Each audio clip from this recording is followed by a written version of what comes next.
अभी अभी voice clear है?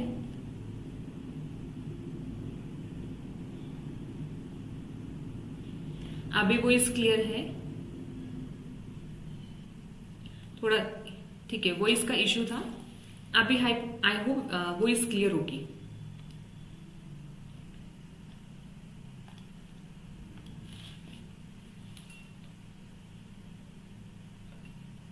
ओके ओके, चलिए ओके, चलिए। So good morning everyone and very warm welcome everyone to the official channel of Bansal academy. So अभी आप लोगों का जो एग्जाम है, अभी एग्जाम में आप लोगों के काफी कम दिन रह गए हैं, तो आप लोगों की जो प्रिपरेशन है आई होप अच्छी चल रही होगी। और अभी टाइम है अपने प्रिपरेशन को बूस्ट अप करने का। ठीक है, अभी आपने जिस स्पीड से आप अभी रिवाइज कर रहे थे, अभी टाइम है थोड़ा सा स्पीड अप करने का, क्योंकि अभी आप लोगों के पास टाइम कम रह गया। ठीक है, तो इसी के लिए हम लोग आप लोगों के लिए एक रिवीजन सीरीज यहाँ पर लेकर आए हैं, जिसमें डिफरेंट यूनिट्स की रिवीजन आप लोगों को करवाई जाएगी। ठीक है, ये मेगा रिवीजन सीरीज है, जिसमें फर्स्ट यूनिट जो यहाँ पे रिवाइज होगी, पहली यूनिट यहाँ पर हम करेंगे सेल बायो। ठीक है, सेल बायो यूनिट हम करने वाले हैं, तो कंप्लीट यूनिट की रिवीजन यहाँ पर होगी। प्लस में जब रिवीजन कंप्लीट हो जाएगी, हम एंड में PYQs को भी डिस्कस करेंगे। ठीक है, प्रीवियस क्वेश्चंस भी हम लोग डिस्कस करने वाले हैं। तो आज से आप लोगों की सेल बायो की रिवीजन सीरीज स्टार्ट हो रही है। सेम टाइम पर होगा 11 AM पर आपकी डेली लाइव क्लासेस यहाँ पर रहेंगी, जिसमें कंप्लीट सेल बायो यूनिट को कवर किया जाएगा। प्लस में साथ में प्रीवियस क्वेश्चंस को भी हम जब रिवीजन हो जाएगा तब हम एंड में प्रीवियस क्वेश्चंस को भी डिस्कस करेंगे। होपफुली ये रिवीजन सीरीज आपको बेनिफिट देगी, आपके रिवीजन करने में आप लोगों के लिए हेल्पफुल यहाँ पे ये रहेगी। ठीक है, तो हम लोग स्टार्ट करते हैं। हम लोग जो आज स्टार्ट करेंगे, हम यहाँ पे स्टार्ट करने वाले हैं सेल बायो यूनिट। ठीक है, सेल बायो यूनिट के बारे में करेंगे। अब cell bio unit as per the syllabus ये है यूनिट नंबर 2। और अगर हम इस यूनिट की इंपॉर्टेंस की बात करें, मतलब यहां से कितने क्वेश्चंस आते हैं, अगर आप देखोगे तो जो आपका पार्ट बी यहाँ पर होगा, पार्ट बी में आपको अराउंड 3 to 4 क्वेश्चंस इस यूनिट से देखने को मिलेंगे। और इसके अलावा पार्ट सी से भी यहां पर आपको अराउंड 2 to 3 क्वेश्चंस है जो आपको देखने को मिलेंगे। ठीक है, तो सेल बायो यूनिट में आपको part B and part C से दोनों से ही क्वेश्चन यहाँ पर आते हैं। और सेल बायो यूनिट में जो हम इंपॉर्टेंट टॉपिक यहाँ पर पढ़ते हैं, तो इंपॉर्टेंट टॉपिक में हमारा यहाँ पर रहता है मेम्ब्रेन स्ट्रक्चर। मेम्ब्रेन स्ट्रक्चर होगा, मेम्ब्रेन स्ट्रक्चर एंड फंक्शन के बारे में हम पढ़ते हैं। ठीक है, डिटेल स्ट्रक्चर यहाँ पर आता है मेम्ब्रेन का। मेम्ब्रेन स्ट्रक्चर एंड फंक्शन के बाद फिर नेक्स्ट इंपॉर्टेंट टॉपिक यहाँ पर आता है मेम्ब्रेन ट्रांसपोर्ट। डिफरेंट टाइप के ट्रांसपोर्टर्स हम पढ़ते हैं, active transport, passive transport, secondary active transport, primary active transport. ठीक है, डिफरेंट टाइप के ट्रांसपोर्टर्स रहते हैं। तो पहला पार्ट तो हमारा मेम्ब्रेन स्ट्रक्चर एंड ट्रांसपोर्ट का रहता है। और इसमें से अगर यहाँ पे एक्सपेक्टेड किया जाए तो आपका स्ट्रक्चर में से आपको एक क्वेश्चन यहाँ पे देखने को मिल सकता है। ठीक है, मेम्ब्रेन स्ट्रक्चर का, जिसमें हम लिपिड मॉलिक्यूल्स की बात करते हैं, हम लोग मेम्ब्रेन फ्लूइडिटी की बात करते हैं कि मेम्ब्रेन का फ्लूइड नेचर कैसे होता है, या फिर फ्लूइडिटी को कैसे मेंटेन किया जाता है। ठीक है, मेम्ब्रेन कैसे अपनी ऑप्टिमम फ्लूइडिटी को मेंटेन करती है। ठीक है, डिफरेंट टाइप के प्रोटीन्स यहाँ पे प्रेजेंट होते हैं, कोलेस्ट्रॉल का क्या रोल यहाँ पर होगा। एक हमारे पास कॉन्सेप्ट यहाँ पर आ जाता है, लिपिड राफ्ट का कॉन्सेप्ट यहाँ पर होगा। ठीक है, तो ये जो आपका पार्ट है, ये सब आपका कहाँ पे कवर होने वाला है, मेम्ब्रेन स्ट्रक्चर एंड फंक्शन में आपका ये कवर होने वाला है, जिसमें हम डिटेल स्ट्रक्चर यहाँ पर हम पढ़ेंगे, स्ट्रक्चर के बारे में, लिपिड राफ्ट्स यहाँ पर होगा, मेम्ब्रेन फ्लूइडिटी यहाँ पर रहेगा। फिर जो नेक्स्ट पार्ट यहाँ पर आता है मेम्ब्रेन ट्रांसपोर्ट का होगा। ट्रांसपोर्ट में आपका पैसिव ट्रांसपोर्ट आ जाएगा, एक्टिव ट्रांसपोर्ट यहाँ पर होगा। एक्टिव में भी हम यहाँ पे प्राइमरी एक्टिव ट्रांसपोर्ट पढ़ते हैं एंड हम पढ़ते हैं सेकेंडरी एक्टिव ट्रांसपोर्ट। तो एक क्वेश्चन आपको यहां से देखने को मिल सकता है ट्रांसपोर्टर से। ठीक है, एक क्वेश्चन यहां से देखने को मिल सकता है, मतलब जिसमें आपसे पूछ लेंगे, मतलब पार्ट बी से भी क्वेश्चन यहाँ पे बन सकते हैं डायरेक्टली कि यहाँ पे कौन सा ट्रांसपोर्टर है, कौन से आयंस को ट्रांसपोर्ट ये करता है। डिफरेंट टाइप के ट्रांसपोर्टर्स हैं, एंटीपोर्टर्स के एग्जाम्पल यहाँ पर, यूनिपोर्टर्स के एग्जाम्पल क्या होते हैं, इसके अलावा यहाँ पे सिम्पोर्टर्स के एग्जाम्पल यहाँ पे कैसे रहते हैं, और ट्रांसपोर्टेशन कैसे होती है, डाउन द कॉन्सेंट्रेशन ग्रेडियंट है या फिर अलोंग द कॉन्सेंट्रेशन ग्रेडियंट है। तो ये पूरा का पूरा कंसेप्ट हमारा मेम्ब्रेन ट्रांसपोर्ट में कंप्लीट होता है। अब जब मेम्ब्रेन के बारे में हम कंप्लीट पढ़ लेते हैं, इसके बाद फिर यहाँ पर ऑर्गेनेल्स का यहाँ पर आ जाता है। हम यहाँ पे ऑर्गेनेल्स ट्रांसपोर्टेशन यहाँ पे पढ़ेंगे, जिसमें ट्रैफिकिंग हम पढ़ते हैं। ट्रैफिकिंग में भी हम डिफरेंट मॉलिक्यूल्स के ट्रांसपोर्टेशन यहाँ पे देखते हैं कि ईयर में कैसे ट्रांसपोर्ट करते हैं। इसके अलावा जैसे माइटोकॉन्ड्रिया है, क्लोरोप्लास्ट है, पेरोक्सिसोम्स यहाँ पर होगा। ठीक है, तो यहाँ पर ट्रांसपोर्टेशन प्रोटीन ट्रैफिकिंग बेसिकली यहाँ पर होता है, जिसमें हम दो पाथवे यहाँ पर पढ़ते हैं, सिक्रेटरी पाथवे है, नॉन सिक्रेटरी पाथवे। मतलब एक वेसिकुलर मीडिएटेड ट्रांसपोर्टेशन यहाँ पर होता है और एक ट्रांसपोर्टेशन जो हमारा सिग्नल सीक्वेंस के बेसिस पर चलता है। तो एक क्वेश्चन आपका यहाँ से पार्ट बी से क्वेश्चन यहाँ पे बन जाता है, डायरेक्ट क्वेश्चन आ जाता है पार्ट बी में कि आपको जैसे अगर ईयर में किसी प्रोटीन को ट्रांसपोर्ट होना है तो वहां पे सिग्नल सीक्वेंस कौन से प्रेजेंट हो गए। ठीक है, ऐसे ही ईयर में भी प्रोटीन कहां पर ट्रांसपोर्ट हो रहा है, ईयर ल्यूमिन में प्रोटीन के ट्रांसपोर्टेशन है या फिर ईयर मेम्ब्रेन में प्रोटीन ट्रांसपोर्ट हो रहा है। ठीक है, इसके अलावा माइटोकॉन्ड्रिया में भी आउटर मेम्ब्रेन पर है, इनर मेम्ब्रेन पर है, या फिर मैट्रिक्स में किसी प्रोटीन को ट्रांसपोर्ट होना है, या फिर इंटर मेम्ब्रेन स्पेस में है तो कैसे प्रोटीन ट्रांसपोर्ट होके जाएगा। तो ये सब हम ट्रैफिकिंग में ऐसा पढ़ते हैं। क्लोरोप्लास्ट का भी सेम होता है, पेरोक्सिसम्स का भी रहता है। फिर हम वेसिकुलर मेडिएटेड करते हैं, जिसमें हम गोल्जी बॉडी वेसिकल्स के फॉर्मेशन यहाँ पे देखते हैं कि कितने टाइप की वेसिकल्स बनती हैं, ER to Golgi transportation, Golgi to ER transportation. तो आपका एक क्वेश्चन ऐसे यहाँ से बन जाता है। तो ये सेकेंड पार्ट जो यहाँ पर रहने वाला है ऑर्गेनेल्स का यहाँ पर होगा। तो ऑर्गेनेल्स में से भी आपको अराउंड पार्ट बी में अराउंड 2 क्वेश्चन यहाँ पे देखने को मिल सकते हैं। एक हमारा सिग्नल सीक्वेंस के बेस्ड हो सकता है एंड सेकेंड क्वेश्चन आपका वेसिकुलर बेस्ड ट्रांसपोर्टेशन से आ सकता है। फिर जब ऑर्गेनेल्स वाला पार्ट कंप्लीट होगा तो इसके बाद नेक्स्ट जो इंपॉर्टेंट टॉपिक यहाँ पर आता है वो है यहाँ पे सेल साइकिल। फिर हम सेल साइकिल को यहाँ पे कवर करेंगे। ठीक है, सेल साइकिल हमारा सेल साइकिल के साथ ही यहाँ पर एपोप्टोसिस भी कवर हो जाता है। इसी के साथ कॉन्टिन्यूशन में एपोप्टोसिस एंड यहाँ पर हम पढ़ेंगे कैंसर। अब सेल साइकिल से आपको पार्ट सी में क्वेश्चन देखने को मिल सकता है। यहाँ से ग्राफ बेस्ड क्वेश्चन आ सकते हैं या फिर जो भी हम यहाँ पे साइक्लिन्स करते हैं, अलग अलग फेजेस के जो साइक्लिन्स होते हैं, या फिर जीन्स का यहाँ पर आता है तो वहां से क्वेश्चन बन सकता है। जीन्स में जैसे अगर यहाँ पर क्या हो जाए, लॉस ऑफ फंक्शन म्यूटेशन हो तब क्या होगा, या फिर किसी जीन में गेन ऑफ फंक्शन म्यूटेशन हो तब क्या होगा। ठीक है, मतलब वो कैंसर को कैसे कोज कर सकता है कि लॉस ऑफ फंक्शन म्यूटेशन होगी या फिर गेन ऑफ फंक्शन म्यूटेशन यहाँ पर होगा। तो ये पूरा का पूरा पार्ट हमारे कैंसर से भी रिलेट करता है। तो नेक्स्ट पार्ट यहाँ पर हमारा होगा सेल साइकिल का। तो अभी जो आपकी सीरीज ये स्टार्ट है, इसमें ये सब टॉपिक कवर होंगे। मेम्ब्रेन स्ट्रक्चर एंड फंक्शन से लेके हम सेल साइकिल तक कंप्लीट करेंगे। साथ में हम यहाँ पे प्रीवियस क्वेश्चंस भी डिस्कस करेंगे। तो अभी जो आज हम स्टार्ट करने वाले हैं, आज हम मेम्ब्रेन स्ट्रक्चर स्टार्ट करेंगे। मेम्ब्रेन स्ट्रक्चर में भी यहाँ पर हम देखेंगे कि मतलब कैसे मेम्ब्रेन की कॉम्पोजिशन यहाँ पे कैसे होता है, इंपॉर्टेंट पॉइंट्स क्या है, और एग्जाम पॉइंट ऑफ व्यू से आपको कौन कौन से पॉइंट्स को ध्यान में रखना है कि जिससे आपका मतलब क्वेश्चन आपका सोल्व हो जाए, या फिर डायरेक्ट पार्ट बी में या पार्ट सी में आपके कैसे क्वेश्चन यहाँ से बन सकते हैं। सो हम स्टार्ट करते हैं। फर्स्ट टॉपिक हमारा यहाँ पर होगा, फर्स्ट टॉपिक हम यहाँ पे स्टार्ट करने वाले हैं मेम्ब्रेन। ठीक है, फर्स्ट हम स्टार्ट कर रहे हैं मेम्ब्रेन स्ट्रक्चर। ठीक है, प्लाज्मा मेम्ब्रेन स्ट्रक्चर हम यहाँ पे स्टार्ट कर रहे हैं। ठीक है, अब प्लाज्मा मेम्ब्रेन स्ट्रक्चर मतलब इसको प्लाज्मा मेम्ब्रेन भी बोलते हैं। ठीक है, प्लाज्मा मेम्ब्रेन भी है। इसके अलावा इसे यहाँ पे क्या बोला जाता है, सेल मेम्ब्रेन भी बोला जाता है। ठीक है, सेल मेम्ब्रेन भी बोलते हैं।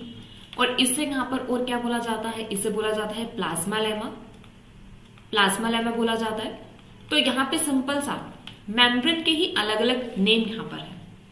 तो पहले तो हम मेम्ब्रेन को समझते हैं कि मेम्ब्रेन एक्चुअल में है क्या, फिर इसका स्ट्रक्चर यहाँ पे देखेंगे, डिफरेंट टाइप के मॉडल्स देखेंगे, मॉडल्स जिन्होंने मेम्ब्रेन के स्ट्रक्चर को एक्सप्लेन किया था। अब देखो ये जो प्लाज्मा मेम्ब्रेन है ना, प्लाज्मा मेम्ब्रेन को बोला जाता है it is delimiting membrane. Plasma membrane क्या है, इट इज डीलिमिटिंग मेम्ब्रेन। ठीक है, अब डीलिमिटिंग मेम्ब्रेन क्यों बोलते हैं, क्योंकि जो मेम्ब्रेन है, मेम्ब्रेन का फंक्शन क्या है, या फिर अगर हम मेम्ब्रेन को समझे तो मेम्ब्रेन एक्चुअल में है क्या। मेम्ब्रेन एक्चुअल में ये है कि जो क्या करती है, ये डीलिमिटिंग मेम्ब्रेन इसे क्यों बोल रहे हैं, क्योंकि ये यहाँ पे क्या करती है, define the boundary of cell.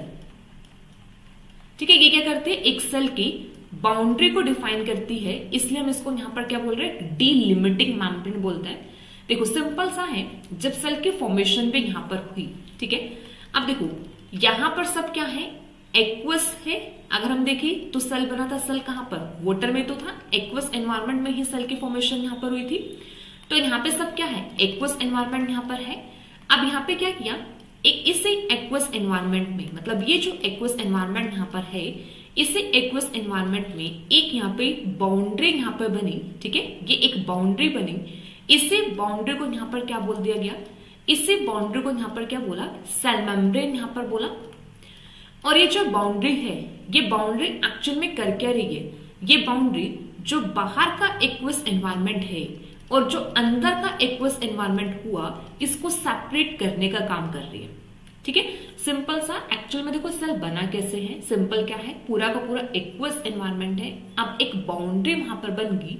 अब उस बाउंड्री ने क्या किया, बाहर का जो एक्वस एनवायरमेंट था और जो अंदर का एक्वस एनवायरमेंट, दोनों को सेपरेट आउट करने का काम किया। इसी रीजन से इसको यहाँ पर क्या बोल दिया, डिलिमिटिंग मेम्ब्रेन। डिलिमिटिंग मेम्ब्रेन मतलब ऐसे मेम्ब्रेन जो एक सेल की बाउंड्री को डिफाइन करती है, उसे हम क्या बोलते हैं, डिलिमिटिंग मेम्ब्रेन यहाँ पर बोलते हैं, ठीक है। डिलिमिटिंग मेम्ब्रेन सिंपल सा जो बाउंड्री को डिफाइन यहाँ पे करेगी। अब सिंपल सा एक चीज और देखो, अब ये जो मेम्ब्रेन का नेचर होगा, या फिर अगर हम इस मेम्ब्रेन की कॉम्पोजिशन की बात करते हैं, ठीक है, मेम्ब्रेन कॉम्पोजिशन या मेम्ब्रेन का जो केमिकल नेचर यहाँ पर होगा, ये जो मेम्ब्रेन जो सराउंड कर रही है या फिर जो सेपरेट करने का काम करती है बाहर के एक्वस एनवायरनमेंट को अंदर के एक्वस एनवायरनमेंट से, अब इसका जो केमिकल नेचर यहाँ पर होगा, chemical nature of the membrane and chemical nature of the membrane यहाँ पर, एंड जो हमारा बेसिस ऑफ लाइफ है एंड बेसिस ऑफ लाइफ, अब दोनों का जो नेचर है वो कॉन्ट्राडिक्ट करता है, basis of life and chemical nature of membrane. अब बेसिस ऑफ लाइफ का मतलब, बेसिस ऑफ लाइफ एक्चुअली में हमारी लाइफ का बेस क्या है, हमारी लाइफ का बेस क्या है यहाँ पे, वाटर, ठीक है, वाटर बेस है। तो अब मेम्ब्रेन का जो केमिकल नेचर है और जो हमारी बेस ऑफ लाइफ है, मतलब जो वाटर है, दोनों का जो नेचर है वो कॉन्ट्राडिक्ट है। कॉन्ट्राडिक्ट किस बेसिस पे, क्योंकि यहाँ पे ये वाटर पोलर मॉलिक्यूल यहाँ पर हुआ, और जो मेम्ब्रेन सेपरेट आउट करने का काम करती है, मेम्ब्रेन का नेचर यहाँ पे कैसा है, मेम्ब्रेन हाइड्रोफोबिक, ठीक है, मेम्ब्रेन कैसे है, हाइड्रोफोबिक इन नेचर है, ठीक है। मेम्ब्रेन या फिर हम क्या बोल सकते हैं, membrane is non polar in nature. तो सिंपल सा हुआ है, एक्वस एनवायरनमेंट को सेपरेट आउट करने के लिए एक बाउंड्री बनी। बाउंड्री का नेचर यहाँ पे कैसा बना, हाइड्रोफोबिक नेचर यहाँ पे बना, नॉन पोलर नेचर बना। इसी रीजन से तो ये सेपरेट आउट कर पा रही है तो एक्वस एनवायरनमेंट को। अब यही यहाँ पे क्या है, ये मेम्ब्रेन यहाँ पर हुई। और अभी हमने क्या करना है, इससे मेम्ब्रेन का एक स्ट्रक्चर यहाँ पे देखना है कि मेम्ब्रेन अगर नॉन पोलर है, हाइड्रोफोबिक है, तो कौन से टाइप ऑफ मॉलिक्यूल से ये बनी है, बायोमॉलिक्यूल्स यहाँ पे कौन से प्रेजेंट है, कि अरेंजमेंट उनकी कैसे है, उनका फंक्शन यहाँ पे कैसा होगा। तो ये सब कुछ हम किस में पढ़ते हैं, मेम्ब्रेन स्ट्रक्चर में यहाँ पर पढ़ते हैं। तो सिंपल सा पहले एक बेसिक सा क्लियर होना चाहिए कि प्लाज्मा मेम्ब्रेन एक्चुअल में है क्या, it is the boundary of cell. Function यहाँ पे क्या है, सेपरेट आउट करना एक्स्ट्रा सेलुलर जो एनवायरनमेंट है, सेल के बाहर का जो एनवायरनमेंट है और सेल के अंदर जो एक्वस एनवायरनमेंट है, दोनों को सेपरेट आउट करने का काम क्या करते हैं, यहाँ पे मेम्ब्रेन यहाँ पे करते हैं, ठीक है। हम यहाँ पे मेम्ब्रेन स्ट्रक्चर यहाँ पे करने वाले हैं। तो मेम्ब्रेन स्ट्रक्चर में देखो, मतलब जो प्लाज्मा मेम्ब्रेन टॉपिक आपका होगा, तो इसमें जो आपको इंपॉर्टेंट पॉइंट्स या फिर जो हम पढ़ेंगे, हमने कैसे यहाँ पे पढ़ना है। सबसे पहले तो हम यहाँ पर क्या देखेंगे, सबसे पहले हमारा यहाँ पर आ जाएगा केमिकल कॉम्पोजिशन ऑफ मेम्ब्रेन, ठीक है। हम मेम्ब्रेन का यहाँ पे क्या क्या इंपॉर्टेंट पॉइंट्स यहाँ पे क्या देखने वाले हैं, हम देखने वाले हैं chemical composition of membrane. Chemical composition में सिंपल सा देखेंगे कि मेम्ब्रेन किस चीज की बनी है, कौन से मॉलिक्यूल्स प्रेजेंट है, मॉलिक्यूल्स का डिटेल में देखेंगे कि लिपिड है तो कौन से टाइप के लिपिड प्रेजेंट होंगे, प्रोटीन है तो कौन से टाइप के प्रोटीन प्रेजेंट है, उनके एग्जाम्पल्स होंगे, ठीक है। फिर ऐसे अगर कार्बोहाइड्रेट प्रेजेंट है तो कार्बोहाइड्रेट किस साइड पर प्रेजेंट है। तो फर्स्ट केमिकल कॉम्पोजिशन होगा। तो सेकेंड जो यहाँ पर होगा, सेकेंड हम यहाँ पे इंटरेक्शंस यहाँ पर देखेंगे, ठीक है। Interactions to stabilises the membrane structure, कि मेम्ब्रेन के स्ट्रक्चर जो स्टेबल है वो कौन सी टाइप की इंटरेक्शन है जो स्टेबलाइज्ड वहां पे कर रही है। तो यहाँ पे इंटरेक्शन यहाँ पर होगा। इंटरेक्शन के बाद फिर मेम्ब्रेन का एक इंपॉर्टेंट नेचर यहाँ पर होता है मेम्ब्रेन एसिमेट्री, ठीक है। एक इंपॉर्टेंट नेचर यहाँ पे क्या है, मेम्ब्रेन एसिमेट्री, क्योंकि मेम्ब्रेन एक एसिमेट्रिकल स्ट्रक्चर है, मेम्ब्रेन सिमेट्री नहीं होती, ठीक है, मेम्ब्रेन में एसिमेट्री प्रेजेंट होती है। अब ये एसिमेट्री किस किस वजह से यहाँ पर होते हैं, ये एक इंपॉर्टेंट यहाँ पर होगा। और जो नेक्स्ट यहाँ पर हम देखेंगे, नेक्स्ट यहाँ पर आ जाएगा मेम्ब्रेन फ्लूइडिटी, ठीक है, नेक्स्ट यहाँ पर आ जाएगा मेम्ब्रेन फ्लूइडिटी। तो मेम्ब्रेन जैसा हम पढ़ते हैं कि मेम्ब्रेन एक डायनामिक स्ट्रक्चर है, मेम्ब्रेन स्टैटिक नहीं है, मेम्ब्रेन एक फ्लूइड नेचर है। तो फ्लूइड नेचर के लिए रिस्पॉन्सिबल यहाँ पे क्या क्या होता है, मतलब प्रोटीन रिस्पॉन्सिबल है या फिर लिपिड्स रिस्पॉन्सिबल है, या फिर हम प्लाज्मा मेम्ब्रेन को फ्लूइड हम क्यों बोलते हैं, या फिर प्लाज्मा मेम्ब्रेन अपने ऑप्टिमम फ्लूइडिटी को कैसे मेंटेन करते हैं, ठीक है। तो सिंपल से देखो, अब जब भी हम मेम्ब्रेन को करेंगे तो हमने यहाँ पे क्या किया, हमने मेम्ब्रेन को यहाँ पे 4 सब टॉपिक्स में यहाँ पे डिवाइड कर दिया, जिसमें हम केमिकल कॉम्पोजिशन यहाँ पर देखने वाले हैं, इंटरेक्शंस यहाँ पर कौन से प्रेजेंट होगी, मेम्ब्रेन एसिमेट्रिक है तो एसिमेट्रिक में कौन कौन से फीचर्स या फिर कौन कौन से कैरेक्टर्स यहाँ पे रिस्पॉन्सिबल होंगे जो मेम्ब्रेन को एसिमेट्रिक यहाँ पे बना रहे हैं, और नेक्स्ट यहाँ पर क्या आ जाएगा, मेम्ब्रेन फ्लूइडिटी। तो इसी में हमारा मेम्ब्रेन स्ट्रक्चर वाला जो टॉपिक है वो कंप्लीट यहाँ पर हो जाएगा, ठीक है। तो अभी सिंपल सा देखा है कि मेम्ब्रेन होती क्या है, प्लाज्मा मेम्ब्रेन एक डिलिमिटिंग मेम्ब्रेन उसे बोल रहे हैं, जिसका काम यहाँ पे सेपरेट करने का है एक्वस एनवायरनमेंट को। और यहाँ पर हमने ये देखा कि जो मेम्ब्रेन है, मेम्ब्रेन का नेचर यहाँ पे कैसा होगा, हाइड्रोफोबिक होगा, तभी वो दो एक्वस कंपार्टमेंट्स को सेपरेट करने का काम यहाँ पे कर रही है। अब देखो, जब मेम्ब्रेन की बाउंड्री, मतलब ये चीज पता लगा कि मेम्ब्रेन एक डिलिमिटिंग मतलब एक बाउंड्री यहाँ पर है जिससे सेल सराउंडेड है, उसे मेम्ब्रेन यहाँ पे बोला जा रहा है। तो अब यहाँ पे बात थी मेम्ब्रेन स्ट्रक्चर की, तो मेम्ब्रेन स्ट्रक्चर को बताने के लिए यहाँ पर डिफरेंट मॉडल्स यहाँ पर आए थे, ठीक है, different models to describe the structure of membrane. तो यहाँ पर हम मॉडल्स यहाँ पे देखते हैं कि कौन कौन से मॉडल्स यहाँ पर आए थे, ठीक है। 3 जो जितने भी मॉडल्स यहाँ पर हैं इनको हम 3 कैटेगरीज में डिवाइड करने वाले हैं, ठीक है। 3 कैटेगरीज में यहाँ पर हम देखेंगे, जिसमें फर्स्ट जो मॉडल यहाँ पर होगा वो हमारा यहाँ पर होगा लिपिड मॉडल, ठीक है। First model is lipid model, second model is sandwich model, second is sandwich और ट्राइलेमुलर मॉडल, ठीक है। इसी को सैंडविच या फिर क्या बोला जाता है, ट्राइलेमुलर मॉडल। एंड थर्ड होगा यहाँ पर फ्लूइड मोज़ेक मॉडल, ठीक है, थर्ड आ जाएगा फ्लूइड मोज़ेक मॉडल। तो 3 मॉडल्स यहाँ पर है, लिपिड मॉडल, सैंडविच या फिर ट्राइलेमुलर मॉडल, एंड नेक्स्ट यहाँ पर होगा फ्लूइड मोज़ेक मॉडल। अब हमें पता है कि जो फ्लूइड मोज़ेक मॉडल है it is the universally accepted model, ठीक है। Fluid mosaic model is the universally accepted model. तो एक्चुअल में जो मेम्ब्रेन को स्ट्रक्चर को या मेम्ब्रेन फ्लूइड नेचर है वो एक्चुअल में डिस्क्राइब किस मॉडल से किया गया था, फ्लूइड मोज़ेक मॉडल से ही किया गया था। बट इससे पहले जो भी कुछ बेस मॉडल्स यहाँ पर आए थे हम उनको भी यहाँ पर देखते हैं कि उन मॉडल्स में क्या क्या यहाँ पे बोला गया था। तो लिपिड मॉडल में यहाँ पर जो लिपिड मॉडल में 2 साइंटिस्ट यहाँ पर आए थे या फिर 2 मॉडल्स यहाँ पर थे। फर्स्ट साइंटिस्ट यहाँ पर आए थे वो थे ओवरटन, ठीक है, ओवरटन यहाँ पर थे फर्स्ट यहाँ पे, जिन्होंने सबसे पहले प्लाज्मा मेम्ब्रेन के नेचर या फिर प्लाज्मा मेम्ब्रेन को स्ट्रक्चर को बताने का ट्राई किया था। तो सबसे पहले साइंटिस्ट यहाँ पर आए थे ओवरटन, ठीक है। अब ओवरटन ने यहाँ पर क्या बोला, यहाँ पे ये चीज बोला, मतलब यहाँ पे ये था कि जो नॉन पोलर मॉलिक्यूल्स हैं, ठीक है, नॉन पोलर जो मॉलिक्यूल्स हैं, non polar molecules can easily pass the membrane. Non polar molecule क्या कर सकते हैं, वो इजिली पास कर सकते हैं मेम्ब्रेन को। अभी तक ये ऑब्जर्वेशन थी, ठीक है, कि जो प्लाज्मा मेम्ब्रेन है जो सेल को सराउंड करे, जो बाउंड्री यहाँ पर है वो बाउंड्री यहाँ पे क्या कर सकती है, जो नॉन पोलर मॉलिक्यूल है, non polar molecule easily membrane से क्या कर सकते हैं, ट्रांसपोर्ट यहाँ पे कर सकते हैं। ये एक ऑब्जर्वेशन थी, ये ऑब्जर्व किया गया था मेम्ब्रेन के बारे में। अब इसी ऑब्जर्वेशन पर ओवरटन ने यहाँ पर क्या बोला, ओवरटन ने ये बोला कि जो प्लाज्मा मेम्ब्रेन है, plasma membrane is made up of lipid, ठीक है। उन्होंने क्या बोला कि प्लाज्मा मेम्ब्रेन किससे कंसिस्ट है, लिपिड से यहाँ पे कंसिस्ट है, क्योंकि लिपिड का नेचर भी नॉन पोलर है। नॉन पोलर मॉलिक्यूल क्या कर रहे हैं, इजिली क्रॉस कर रहे हैं। तो नॉन पोलर मॉलिक्यूल कैसे क्रॉस कर सकते हैं, क्योंकि मेम्ब्रेन वहां पे किसकी जरूर बनी होगी, नॉन पोलर मॉलिक्यूल की बनी होगी, मतलब लिपिड की बनी होगी। अब इन्होंने ये चीज बोला कि लिपिड की कंसिस्ट है, लिपिड में भी यहाँ पे क्या प्रेजेंट है, यहाँ पर प्रेजेंट है सिंगल लेयर ऑफ लिपिड, ठीक है। यहाँ पे इन्होंने बोला सिंगल लेयर ऑफ लिपिड। तो ये एक ऑब्जर्वेशन यहाँ पर थी। उस ऑब्जर्वेशन के बेसिस पर इन्होंने ये बोला कि जो प्लाज्मा मेम्ब्रेन है, plasma membrane is made up of single layer of lipid. Lipid से कंसिस्ट है, लिपिड की लेयर पे यहाँ पे क्या है, सिंगल लेयर यहाँ पर है, and it is the outer most boundary. ठीक है, ये यहाँ पे क्या है, ये एक आउटर मोस्ट बाउंड्री यहाँ पर है। ठीक है, अब ओवरटन ने इतना ही बताया था। फिर इसके बाद यहाँ पर सेकंड साइंटिस्ट यहाँ पर आए थे। ठीक है, सेकंड मॉडल यहाँ पर आया। सेकंड यहाँ पर थे गोटर। ठीक है, ग्रोटर एंड ग्रिंडल।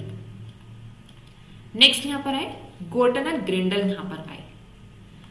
अब ये जो गोटन एंड ग्रिंडल यहाँ पर थे, इनका जो मॉडल सिस्टम था, मतलब इन्होंने जिसे ऑब्जर्व किया था, इनका मॉडल सिस्टम था हीमोलाइज्ड आरबीसीस।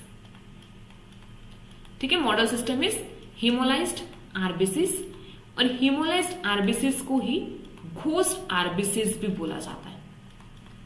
ठीक है, हीमोलाइज्ड आरबीसीस, इन्हीं को यहां पर क्या बोलते हैं, घोस्ट आरबीसीस। हीमोलाइज्ड आरबीसीस सिंपल सा है, जब भी यहाँ पे क्या होगा, मतलब सेल जब स्वेल करता है, बर्स्टिंग हो जाती है। बर्स्टिंग होने के बाद मतलब जो आरबीसीस है, जो बर्स्ट आरबीसीस है, इन्हीं को यहाँ पर हम क्या बोल रहे हैं, हीमोलाइज्ड आरबीसीस यहाँ पर बोलते हैं। तो मॉडल सिस्टम इन्होंने घोस्ट आरबीसीस लिया, हीमोलाइज्ड आरबीसीस लिया। अब इन्होंने इन्हीं को ऑब्जर्व किया, और वहां से ऑब्जर्वेशन आई, मतलब हीमोलाइज्ड आरबीसीस को जब उन्होंने ऑब्जर्व किया, तो वहां से ऑब्जर्व किया कि जो मेम्ब्रेन है, मेम्ब्रेन में यहाँ पे जो प्रेजेंट है, यहाँ पर लिपिड तो है, बट लिपिड के यहाँ पर बाइलेयर यहाँ पे प्रेजेंट है। ठीक है, कि जो प्लाज्मा मेम्ब्रेन है, प्लाज्मा मेम्ब्रेन में यहाँ पर क्या है, लिपिड बाइलेयर यहाँ पे प्रेजेंट है। ओवरटन ने सिंगल लेयर यहाँ पे लिपिड का बताया था। गोटन एंड ग्रिंडल ने यहाँ पे क्या बताया कि लिपिड यहाँ पे किससे कंसिस्ट है, मतलब जो प्लाज्मा मेम्ब्रेन है, प्लाज्मा मेम्ब्रेन में लिपिड बाइलेयर यहाँ पे प्रेजेंट है। और इन्होंने जो लिपिड बाइलेयर यहाँ पर है ना, लिपिड बाइलेयर की ओरिएंटेशन भी बताई थी। ठीक है, लिपिड बाइलेयर में देखो सिंपल सा क्या है, एक लिपिड मॉलिक्यूल यहाँ पर है, ये लिपिड है। लिपिड में लिपिड मॉलिक्यूल यहाँ पे कैसा है, ये एक एम्फीपैथिक मॉलिक्यूल है। ये ओवरटन ने बता दिया था कि लिपिड से कंसिस्ट है, और लिपिड एक एम्फीपैथिक मॉलिक्यूल है। एम्फीपैथिक मॉलिक्यूल में ये यहाँ पर क्या होगा, ये इसका पोलर हेड यहाँ पर होगा। ठीक है, और ये यहाँ पर क्या है, ये यहाँ पर इसकी नॉन पोलर टेल यहाँ पर है। पोलर हेड और ये है नॉन पोलर टेल। तो पोलर नॉन पोलर दोनों पार्ट प्रेजेंट है। तो लेयर यहाँ पे, मतलब ये मॉलिक्यूल यहाँ पे कैसा बना, एम्फीपैथिक मॉलिक्यूल। अब एज पर द ओवरटन के अकॉर्डिंग यहाँ पे क्या था कि यहाँ पे लिपिड की सिर्फ एक ही लेयर यहाँ पे प्रेजेंट है। प्लाज्मा मेम्ब्रेन जो कंसिस्ट है लिपिड से, लिपिड एम्फीपैथिक मॉलिक्यूल, और एक ही लेयर यहाँ पे प्रेजेंट होगी। बट जो गोटन ग्रिंडल यहाँ पे थे, उन्होंने बोला कि लिपिड की एक तो बाइलेयर प्रेजेंट है, प्लस में जो लिपिड बाइलेयर होगी उनकी ओरिएंटेशन भी कैसे है, ओरिएंटेशन भी इस तरीके से है कि यहाँ पर जो लिपिड जो टेल होगी, ठीक है, जो टेल यहाँ पर है, टेल जो यहाँ पर है वो एक दूसरे की तरफ फेस कर रही है। ठीक है, यहाँ पे देखो ये जो टेल यहाँ पर होगी, ये एक लेयर यहाँ पर है, इसे यहाँ पर मोनोलेयर बोलेंगे, मोनोलेयर। और एक ये लेयर यहाँ पर हुई, ये यहाँ पे मोनोलेयर है, और ये मोनोलेयर आपस में मिलके, मतलब अब ये स्ट्रक्चर यहाँ पे ये क्या बना, ये यहाँ पे क्या बन रहा है, ये है यहाँ पर बाइलेयर। ये बाइलेयर यहाँ पर होगा। अब इस बाइलेयर की ओरिएंटेशन भी कैसे है कि जो टेल है, टेल यहाँ पे कैसे है, tail faces towards each other. ठीक है, टेल तो यहाँ पे कैसे है, एक दूसरे की तरफ यहाँ पे प्रेजेंट है। और ये जो पोलर हेड यहाँ पर हुआ, पोलर हेड यहाँ पे कैसे है, अपोजिट प्रेजेंट, एक दूसरे से दूर दूर यहाँ पे प्रेजेंट होगा। ठीक है, हेड की ओरिएंटेशन यहाँ पे कैसे, अवे यहाँ पर है, और टेल यहाँ पे कैसा होता है, टुवर्ड्स यहाँ पर है। और ये जो अरेंजमेंट है, this arrangement is thermodynamically favourable arrangement. ठीक है, ये अरेंजमेंट यहाँ पे कैसे, इट इज थर्मोडायनेमिकली फेवरेबल। अब थर्मोडायनेमिकली फेवरेबल क्यों, अगर हम ये सेल यहाँ पे कंसिडर करते हैं तो यहाँ पर क्या होगा, this is the cytosolic part of the cell. यहाँ पे क्या है, सेल का इंटीरियर, या फिर हम इसको क्या बोल सकते हैं, ये इनसाइड यहाँ पर हुआ, सेल के अंदर का पार्ट यहाँ पर है। और ये जो यहाँ पर है, ये यहाँ पे क्या होगा, आउटसाइड यहाँ पर होगा। आउटसाइड मतलब एक्स्ट्रा सेलुलर यहाँ पर हुआ, एक्स्ट्रा सेलुलर, या फिर इसको क्या बोल सकते हैं, एक्सोप्लाज्मिक साइड यहाँ पर बोल सकते हैं। ठीक है, तो जैसे एक सेल यहाँ पर है, तो सेल के अंदर का ये वाला जो साइड, ये साइटोसोलिक यहाँ पर हुआ क्योंकि यहाँ पे साइटोसोल प्रेजेंट है, और ये बाहर यहाँ पे क्या है, एक्सोप्लाज्म, एक्सोप्लाज्मिक साइड यहाँ पर हुई, एक्स्ट्रा सेलुलर साइड यहाँ पर है। तो अब इसमें यहाँ पे देखो, अब इसमें अगर हम सेल के अंदर बात करें, जैसे अभी बताया था, यहाँ पे क्या है, एक्वस एनवायरमेंट। सेल के बाहर भी यहाँ पे क्या है, एक्वस एनवायरमेंट। ठीक है, अब एक्वस है तो मतलब अब हमें पता है कि पोलर के साथ क्या करेगा, पोलर ही इंटरेक्ट करेगा, और नॉन पोलर के साथ नॉन पोलर ही इंटरेक्ट करेगा। तो अब अगर बाहर एक्वस है तो यहाँ पर इंटरेक्ट करने के लिए मॉलिक्यूल यहाँ पे कौन सा यहाँ पर होगा, पोलर यहाँ पर होगा, और इधर भी यहाँ पे क्या है, यहाँ पे वाटर है, सब जगह वाटर यहाँ पे प्रेजेंट है। ठीक है, इधर भी और इधर भी। तो पोलर मॉलिक्यूल के साथ इंटरेक्ट करने के लिए यहाँ पर क्या आएगा, पोलर हेड यहाँ पर आएगा, और ये जो बीच में यहाँ पर होगा, अब ये पूरा का पूरा एनवायरमेंट यहाँ पे ये कैसा बना है, ये यहाँ पे बनेगा हाइड्रोफोबिक एनवायरमेंट। ठीक है, पूरा का पूरा एनवायरमेंट हाइड्रोफोबिक, और ये दोनों सरफेस से यहाँ पे क्या हुआ, हाइड्रोफिलिक एनवायरमेंट हुआ, पोलर एनवायरमेंट।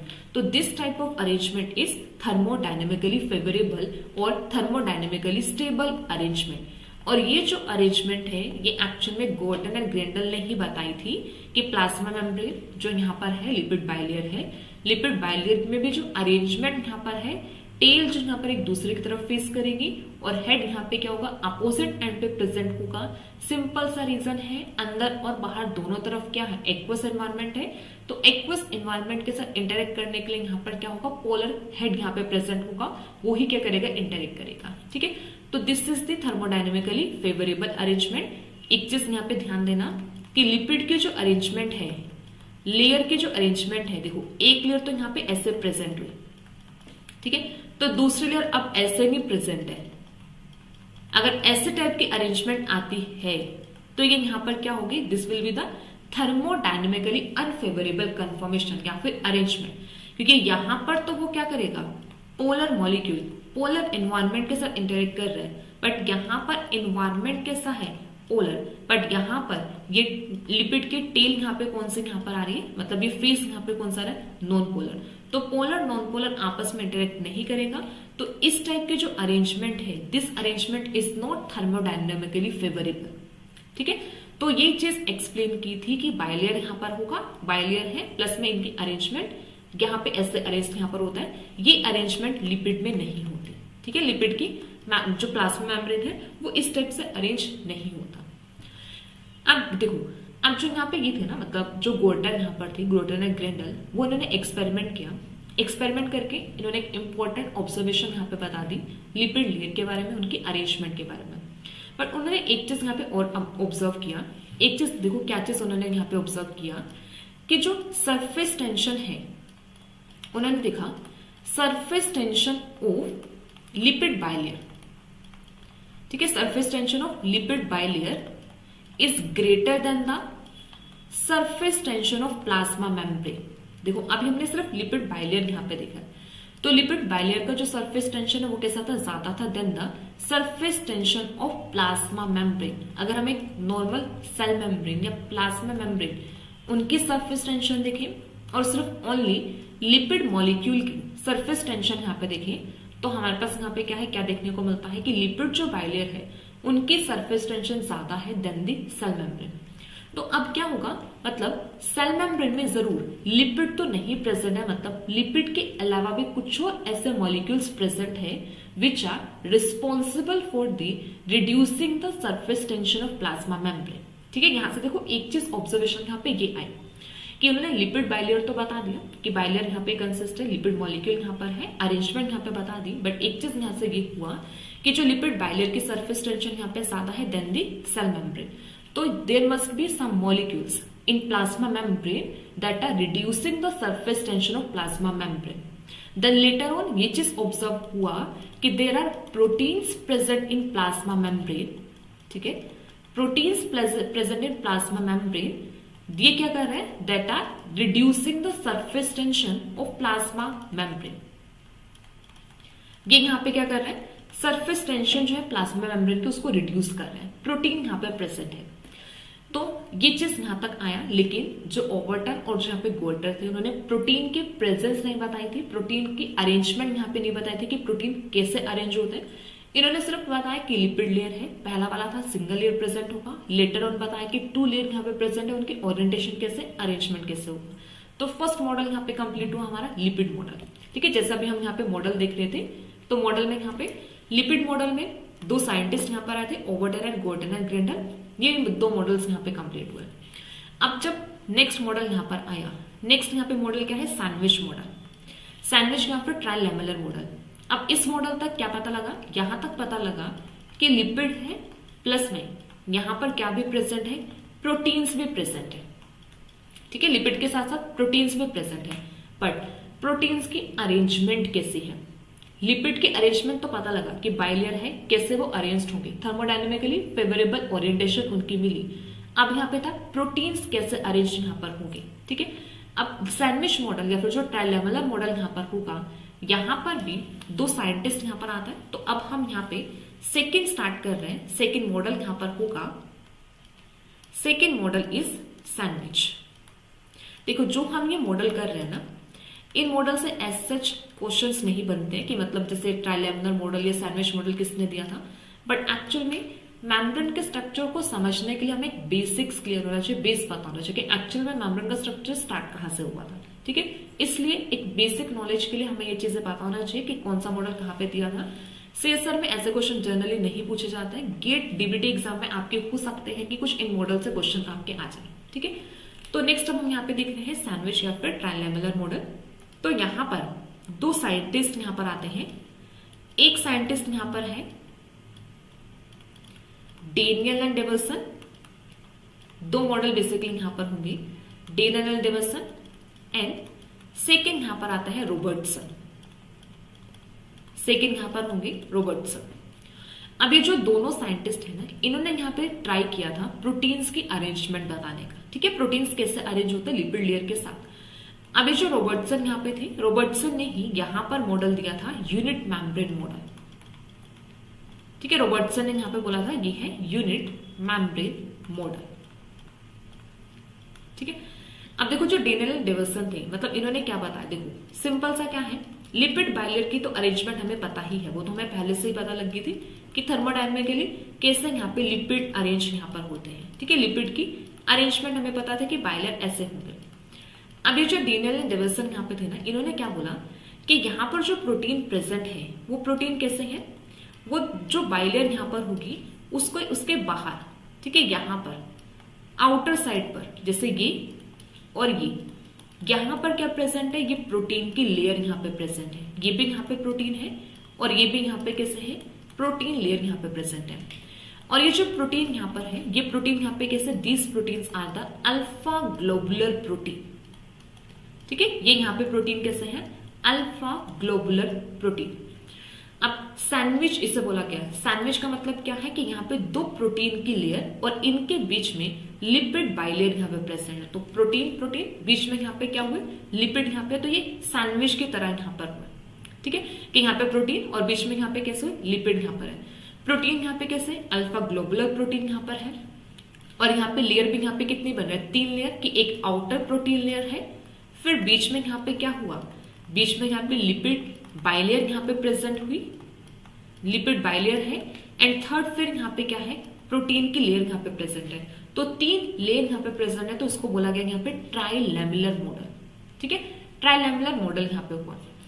अब ये जो डेनियल एंड डेविसन यहाँ पे थे ना, इनकी एक मतलब इन्होंने क्या चीज कंसिडर किया, एज पर देम इन्होंने ये कंसिडर किया कि जो प्लाज्मा मेम्ब्रेन है, प्लाज्मा मेम्ब्रेन इज स्टैटिक। ठीक है, इन्होंने ये चीज कंसिडर किया था कि प्लाज्मा मेम्ब्रेन स्टैटिक है। ठीक है, बट प्लाज्मा मेम्ब्रेन स्टैटिक नहीं होती, प्लाज्मा मेम्ब्रेन डायनामिक होती है। ठीक है, तो उन्होंने ट्राई किया एक्सप्लेन करने का, बट ये मॉडल भी एक्सप्लेन नहीं कर पाया था मेम्ब्रेन के स्ट्रक्चर को। सिंपली एक चीज और समझो, अभी तक हमने ये चीज देखा कि ये जो मेम्ब्रेन है, ठीक है, मेम्ब्रेन यहाँ पर है कि मेम्ब्रेन से यहां से इजिली क्या क्रॉस कर पा रहे हैं, यहां से easily non polar molecule easy cross कर रहे हैं। ठीक है, अब ये था कि अगर मेम्ब्रेन से नॉन पोलर मॉलिक्यूल ही क्रॉस करते हैं, मतलब इसका मतलब यहाँ पे क्या है कि सेल के अंदर और बाहर सिर्फ नॉन पोलर मॉलिक्यूल क्रॉस कर सकता है, तो सेल के अंदर भी सिर्फ मॉलिक्यूल यहाँ पे कौन से प्रेजेंट होंगे, नॉन पोलर ही प्रेजेंट होंगे। ठीक है, अगर सेल के अंदर सिर्फ नॉन पोलर मॉलिक्यूल प्रेजेंट है, तो मतलब जो पोलर मॉलिक्यूल है इनका ट्रांसपोर्टेशन कैसे होगा, मतलब सेल के अंदर या फिर सेल के बाहर पोलर मॉलिक्यूल्स कैसे ट्रांसपोर्ट करेंगे, क्योंकि लिपिड जो लेयर है, लिपिड लेयर पोलर मॉलिक्यूल्स के ट्रांसपोर्टेशन को फेवर नहीं कर रहे। तो यहाँ पे था कि पोलर मॉलिक्यूल्स कैसे ट्रांसपोर्ट करेंगे। तो एक्चुअल में जो मॉडल्स थे ना वो इस चीज को भी एक्सप्लेन करने का ट्राई कर रहे थे कि कैसे यहाँ पे जो पोलर मॉलिक्यूल्स उनकी ट्रांसपोर्टेशन यहाँ पर होती है। एक रीजन तो ये था कि लिपिड बाइलेयर का सरफेस टेंशन यहाँ पे ज्यादा थी सेल मेम्ब्रेन से, तो वहां से ये चीज पता लगी कि प्रोटीन प्रेजेंट है। अब यहाँ पे सिंपल सा एक और यहाँ पे क्वेश्चन था कि पोलर मॉलिक्यूल्स के ट्रांसपोर्टेशन कैसे होती है। अब इस अरेंजमेंट से भी ये क्वेश्चन यहाँ पे सॉल्व नहीं हुआ कि पोलर मॉलिक्यूल्स कैसे ट्रांसपोर्ट यहाँ पे कर रहे हैं। इन्होंने सिंपल बताया कि प्रोटीन्स ऐसे अरेंज यहाँ पर होंगे। फिर नेक्स्ट साइंटिस्ट यहाँ पर आते हैं, रॉबर्टसन यहाँ पर आते हैं। अब यहाँ पर भी सिंपल क्या है कि यहाँ पे प्रेजेंट तो यहाँ पे क्या है, लिपिड बाइलेयर तो प्रेजेंट है, ठीक है। जैसे क्योंकि लिपिड बाइलेयर का तो था कि ये ऐसे ही अरेंज यहाँ पर होगी, इनकी अरेंजमेंट यही पॉसिबल है, इसके अलावा तो और कोई अरेंजमेंट पॉसिबल है ही नहीं। अब इन्होंने यहाँ पे बोला कि जो यहाँ पे प्रोटीन प्रेजेंट है, प्रोटीन लिपिड बाइलेयर को सराउंड कर रहा है, मतलब एक्सटीरियर और इंटीरियर में दोनों तरफ यहाँ पे क्या प्रेजेंट है, प्रोटीन यहाँ पे प्रेजेंट है। बट यहाँ पर जो प्रोटीन प्रेजेंट है, प्रोटीन यहाँ पर प्रेजेंट है ये बीटा शीट्स की फॉर्म में, ठीक है। यहाँ पे ये बोला कि यहाँ पर जो प्रोटीन्स प्रेजेंट है ये किस फॉर्म में प्रेजेंट है, बीटा शीट की फॉर्म में, या फिर यहाँ पर जो है ये है बीटा एक्सटेंडेड फॉर्म। ये डिफरेंस था बेसिकली दोनों मॉडल में। दोनों मॉडल ने यहाँ पे यही चीज बताया था कि प्रोटीन सराउंड करता है लिपिड लेयर को। सैंडविच मॉडल इसलिए बोला, ट्राइलेमुलर भी इसलिए बोला क्योंकि दोनों तरफ प्रोटीन, बीच में यहाँ पे क्या लिपिड प्रेजेंट है। पर यहाँ पे सिंपल सा था कि यहाँ पे इन्होंने बीटा फॉर्म, यहाँ मतलब जो प्रोटीन की फॉर्म थी, जैसे हम हेलिकल और बीटा शीट्स फॉर्म करते हैं ना, तो इन्होंने यहाँ पे ग्लोबुलर प्रोटीन्स बताया था कि अल्फा ग्लोबुलर प्रोटीन्स है, और यहाँ पर इन्होंने बोला बीटा एक्सटेंडेड शीट। और प्लस में रॉबर्टसन ने यहाँ पर मेम्ब्रेन को कंसिडर किया था। मेम्ब्रेन को उन्होंने बोला कि मेम्ब्रेन यहाँ पे क्या है, यूनिट मेम्ब्रेन यहाँ पर है। यूनिट मेम्ब्रेन इसलिए बोला क्योंकि अगर हम किसी भी सेल की बात करें, whether it is prokaryotic cell, eukaryotic cell and any type of cell organelle, endoplasmic reticulum, Golgi body, mitochondria, chloroplast, peroxisome, कोई भी, ठीक है, कोई भी सेल ऑर्गेनेल यहाँ पर है, सब एक मेम्ब्रेन से कवर है। और ये जो मेम्ब्रेन है इनका स्ट्रक्चर सिमिलर है, सेम स्ट्रक्चर यहाँ पे प्रेजेंट है। इसलिए इन्होंने यहाँ पे बोला कि मेम्ब्रेन एक यूनिट मेम्ब्रेन है। यूनिट मेम्ब्रेन क्यों, क्योंकि ये कोई भी सेल हो, प्रोकैरियोटिक सेल हो, यूकैरियोटिक सेल हो, सब में इसका स्ट्रक्चर यहाँ पे कैसा है, सेम ही स्ट्रक्चर यहाँ पर होगा, ठीक है। मतलब इस टाइप का जो अरेंजमेंट है वो सब में सेम ही प्रेजेंट है। इसलिए इन्होंने यहाँ पे बोला यूनिट मेम्ब्रेन, और मॉडल का नाम यहाँ पे बना यूनिट मेम्ब्रेन मॉडल। तो यहाँ पर हमारे सैंडविच और ट्राइलेमुलर मॉडल में, ट्राइलेमुलर में दो मॉडल यहाँ पर आते हैं, डीनेल एंड डेविसन यहाँ पर। नेक्स्ट यहाँ पर आता है रॉबर्टसन ने यूनिट मेम्ब्रेन मॉडल दिया। बट ये मॉडल्स फेल थे क्योंकि इन मॉडल्स ने कंप्लीटली अभी एक्सप्लेन नहीं किया था मेम्ब्रेन डायनामिक्स के बारे में, मेम्ब्रेन स्ट्रक्चर के बारे में, या फिर किससे पोलर नॉन पोलर मॉलिक्यूल्स के ट्रांसपोर्टेशन यहाँ पर होते हैं, ये मॉडल्स एक्सप्लेन नहीं कर पाए थे। तो इसके बाद यहाँ पर थर्ड मॉडल यहाँ पर आते हैं। थर्ड मॉडल यहाँ पर होगा फ्लूइड मोज़ेक मॉडल, ठीक है। थर्ड यहाँ पर आएंगे fluid mosaic model given by Singer and Nicolson, ठीक है। थर्ड यहाँ पर आ जाएंगे सिंगर एंड निकोलसन। अब इन्होंने ये मॉडल दिया, ठीक है। अब ये मॉडल यूनिवर्सली एक्सेप्टेड था, this model is universally accepted. Universally accepted यहाँ पर होगा क्योंकि इन्होंने कंप्लीट वेल डिफाइंड यहाँ पे किया था प्लाज्मा मेम्ब्रेन के स्ट्रक्चर। अब यहाँ पर, अब ये जो मॉडल यहाँ पर होगा, अब इसमें हम दो तीन चीजें जो इंपॉर्टेंट है मेम्ब्रेन की हम स्टडी करेंगे। मेम्ब्रेन की एसिमेट्रिक नेचर, मेम्ब्रेन का फ्लूइडिक नेचर, फ्लूइडिटी मेम्ब्रेन की कैसे मेंटेन होती है, कोलेस्ट्रॉल का फंक्शन यहाँ पे क्या होगा। इससे में हम मेम्ब्रेन एसिमेट्रिक इंटरेक्शन देखेंगे कि कौन से टाइप की इंटरेक्शन जो मेम्ब्रेन को स्टेबलाइज करने का काम करती है, और मेम्ब्रेन की कॉम्पोजिशन यहाँ पे क्या होती है। अब ये जो फ्लूइड मोज़ेक मॉडल था, फ्लूइड मोज़ेक मॉडल के अकॉर्डिंग इन्होंने मतलब यहाँ पे क्या बोला, अगर हम मेम्ब्रेन कॉम्पोजिशन की यहाँ पे बात करें, ठीक है, मेम्ब्रेन कॉम्पोजिशन यहाँ पर होगा। अब एज पर द, अब यहाँ पे जो मेम्ब्रेन है, मेम्ब्रेन में मेम्ब्रेन जो कंसिस्ट है, membrane consist of lipids, lipids present होंगे मेम्ब्रेन में। मेम्ब्रेन में यहाँ पे क्या प्रेजेंट है, मेम्ब्रेन में प्रोटीन्स यहाँ पे प्रेजेंट है, एंड मेम्ब्रेन में यहाँ पे प्रेजेंट है कार्बोहाइड्रेट्स, ठीक है। तो 3 टाइप के मॉलिक्यूल्स हैं जो मेम्ब्रेन में प्रेजेंट है, लिपिड्स, प्रोटीन्स एंड कार्बोहाइड्रेट। तो अब हम फ्लूइड मोज़ेक मॉडल कर रहे हैं। अब हम डिटेल में यहाँ पे देख रहे हैं कि कौन कौन से मॉलिक्यूल्स यहाँ पे प्रेजेंट हैं, कैसे ओरिएंटेशन यहाँ पर होगी, अरेंजमेंट कैसे होगी, ठीक है, इनका फंक्शन यहाँ पे क्या बनेगा। तो 3 टाइप के मॉलिक्यूल, लिपिड, प्रोटीन्स एंड यहाँ पर आ जाएंगे कार्बोहाइड्रेट। अब लिपिड में भी प्लाज्मा मेम्ब्रेन में जो लिपिड प्रेजेंट होते हैं, मेजोरिटी में जो लिपिड यहाँ पर है वो क्या है, यहाँ पर फोस्फोलिपिड्स, ठीक है, फोस्फोलिपिड्स हैं जो प्लाज्मा मेम्ब्रेन में प्रेजेंट होंगे। बट फोस्फोलिपिड्स के अलावा अदर देन फोस्फोलिपिड्स जो यहाँ पे लिपिड लाइक मॉलिक्यूल प्रेजेंट होते हैं वो यहाँ पर क्या है, कोलेस्ट्रॉल, ठीक है। कोलेस्ट्रॉल यहाँ पे क्या है, कोलेस्ट्रॉल एक नॉन फोस्फोलिपिड मॉलिक्यूल है जो प्लाज्मा मेम्ब्रेन में प्रेजेंट होता है एंड मेम्ब्रेन फ्लूइडिटी में एक इंपॉर्टेंट रोल प्ले करता है। तो मेजोरिटी में मेम्ब्रेन में फोस्फोलिपिड्स है, बट अदर देन फोस्फोलिपिड यहाँ पे क्या प्रेजेंट होगा, कोलेस्ट्रॉल यहाँ पे प्रेजेंट होगा। नेक्स्ट आता है प्रोटीन्स में। प्रोटीन्स में भी यहाँ पे बोला गया कि मेम्ब्रेन में 2 टाइप के प्रोटीन यहाँ पे प्रेजेंट होते हैं। One is intrinsic protein and second is extrinsic protein, ठीक है। मेम्ब्रेन में 2 टाइप के प्रोटीन प्रेजेंट है, intrinsic and extrinsic protein. Lipid, protein, carbohydrate, हम इन तीनों को डिटेल में करेंगे। अभी जस्ट एक कॉम्पोजिशन का एक बेसिक ओवरव्यू यहाँ पे कर रहे हैं कि लिपिड में मेजोरिटी में फोस्फोलिपिड है। अब हम फोस्फोलिपिड की टाइप भी करेंगे, कौन कौन से टाइप के लिपिड प्लाज्मा मेम्ब्रेन में प्रेजेंट होते हैं। प्रोटीन्स में भी इंट्रिंसिक प्रोटीन है, एक्सट्रिंसिक प्रोटीन है एंड कार्बोहाइड्रेट यहाँ पर होंगे। कार्बोहाइड्रेट भी यहाँ पर कैसे देखो, कार्बोहाइड्रेट यहाँ पर क्या हो सकते हैं, या तो ये प्रोटीन के साथ एसोसिएटेड फॉर्म में प्रेजेंट हो सकते हैं या फिर ये लिपिड के साथ एसोसिएटेड फॉर्म में प्रेजेंट होते हैं। अब लिपिड के साथ एसोसिएटेड फॉर्म में होंगे तो इन्हें बोला जाएगा ग्लाइकोलिपिड, ग्लाइकोलिपिड्स बोलेंगे। एंड प्रोटीन के साथ एसोसिएटेड फॉर्म में होंगे तो इन्हें बोला जाएगा ग्लाइकोप्रोटीन। तो जो कार्बोहाइड्रेट्स प्रेजेंट हैं वो कैसे, ग्लाइकोप्रोटीन एंड ग्लाइकोलिपिड्स के फॉर्म में यहाँ पे प्रेजेंट है, ठीक है। प्रोटीन यहाँ पे लिपिड के साथ एसोसिएटेड फॉर्म में ये प्रेजेंट होते हैं। तो lipid, protein, carbohydrate, lipid, phospholipid, protein में यहाँ पे इंट्रिंसिक, एक्सट्रिंसिक, कार्बोहाइड्रेट यहाँ पे कैसे होता है, ग्लाइकोप्रोटीन है, ग्लाइकोलिपिड्स के फॉर्म में यहाँ पे प्रेजेंट होंगे। तो एक स्ट्रक्चर यहाँ पर हम देखते हैं मेम्ब्रेन का, ठीक है। मेम्ब्रेन का स्ट्रक्चर यहाँ पे देखते हैं कि कैसे यहाँ पर होगा।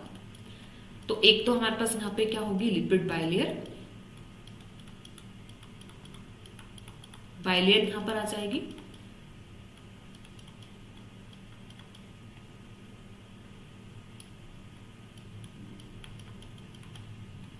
साथ ही में यहाँ पे क्या प्रेजेंट होंगे, प्रोटीन्स यहाँ पर आएंगे।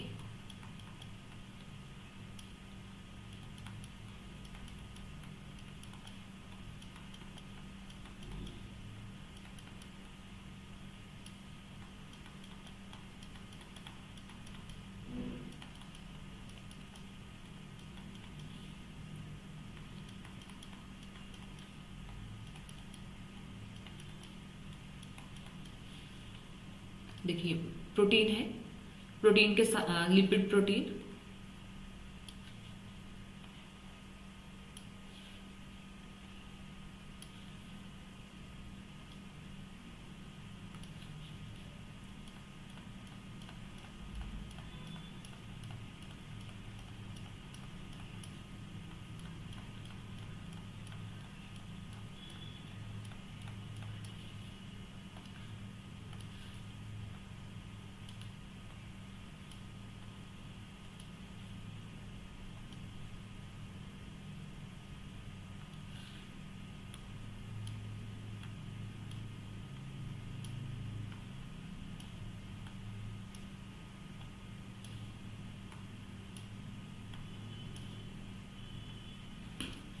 देखो अब यहाँ पे देखो कैसे प्रेजेंट है। अब यहाँ पर ये तो यहाँ पर हुआ, ये है यहाँ पे लिपिड बाइलेयर, ये लिपिड बाइलेयर यहाँ पर होगी। अब ये वाला जो सरफेस है ये वाला यहाँ पर होगा साइटोसोलिक साइड, क्योंकि यहाँ पर साइटोसोल यहाँ पर मिलेगा, और ये यहाँ पर हो जाएगा एक्सोप्लाज्मिक साइड, क्योंकि यहाँ पे एक्सोप्लाज्म एक्स्ट्रा सेलुलर, इसको आप ऐसे भी बोल सकते हो इंट्रा सेलुलर, ठीक है, इसे इंट्रा सेलुलर भी बोल सकते हैं और इसे यहाँ पर बोल सकते हैं extra cellular, intra cellular, extra cellular, ठीक है। और इसके अलावा और यहाँ पे क्या बोला जाता है, ये जो यहाँ पर होगी इसे बोलेंगे यहाँ पे इनर लीफलेट, ठीक है, इनर लीफलेट होगा। और इसको यहाँ पर हम क्या बोलेंगे, आउटर लीफलेट। देखो आपके जो एग्जाम में क्वेश्चन बनते हैं ना, एग्जाम में वो क्वेश्चन ऐसे दे सकता है कि इनर लीफलेट पर क्या प्रेजेंट होगा, आउटर लीफलेट पर, ठीक है। इनर लीफलेट या फिर इसको आप इनर मोनोलेयर भी बोल सकते हो, इनर मोनोलेयर यहाँ पर होगा, ये यहाँ पर क्या होगा, आउटर मोनोलेयर होगा, ठीक है। तो ये मोनोलेयर का यहाँ पर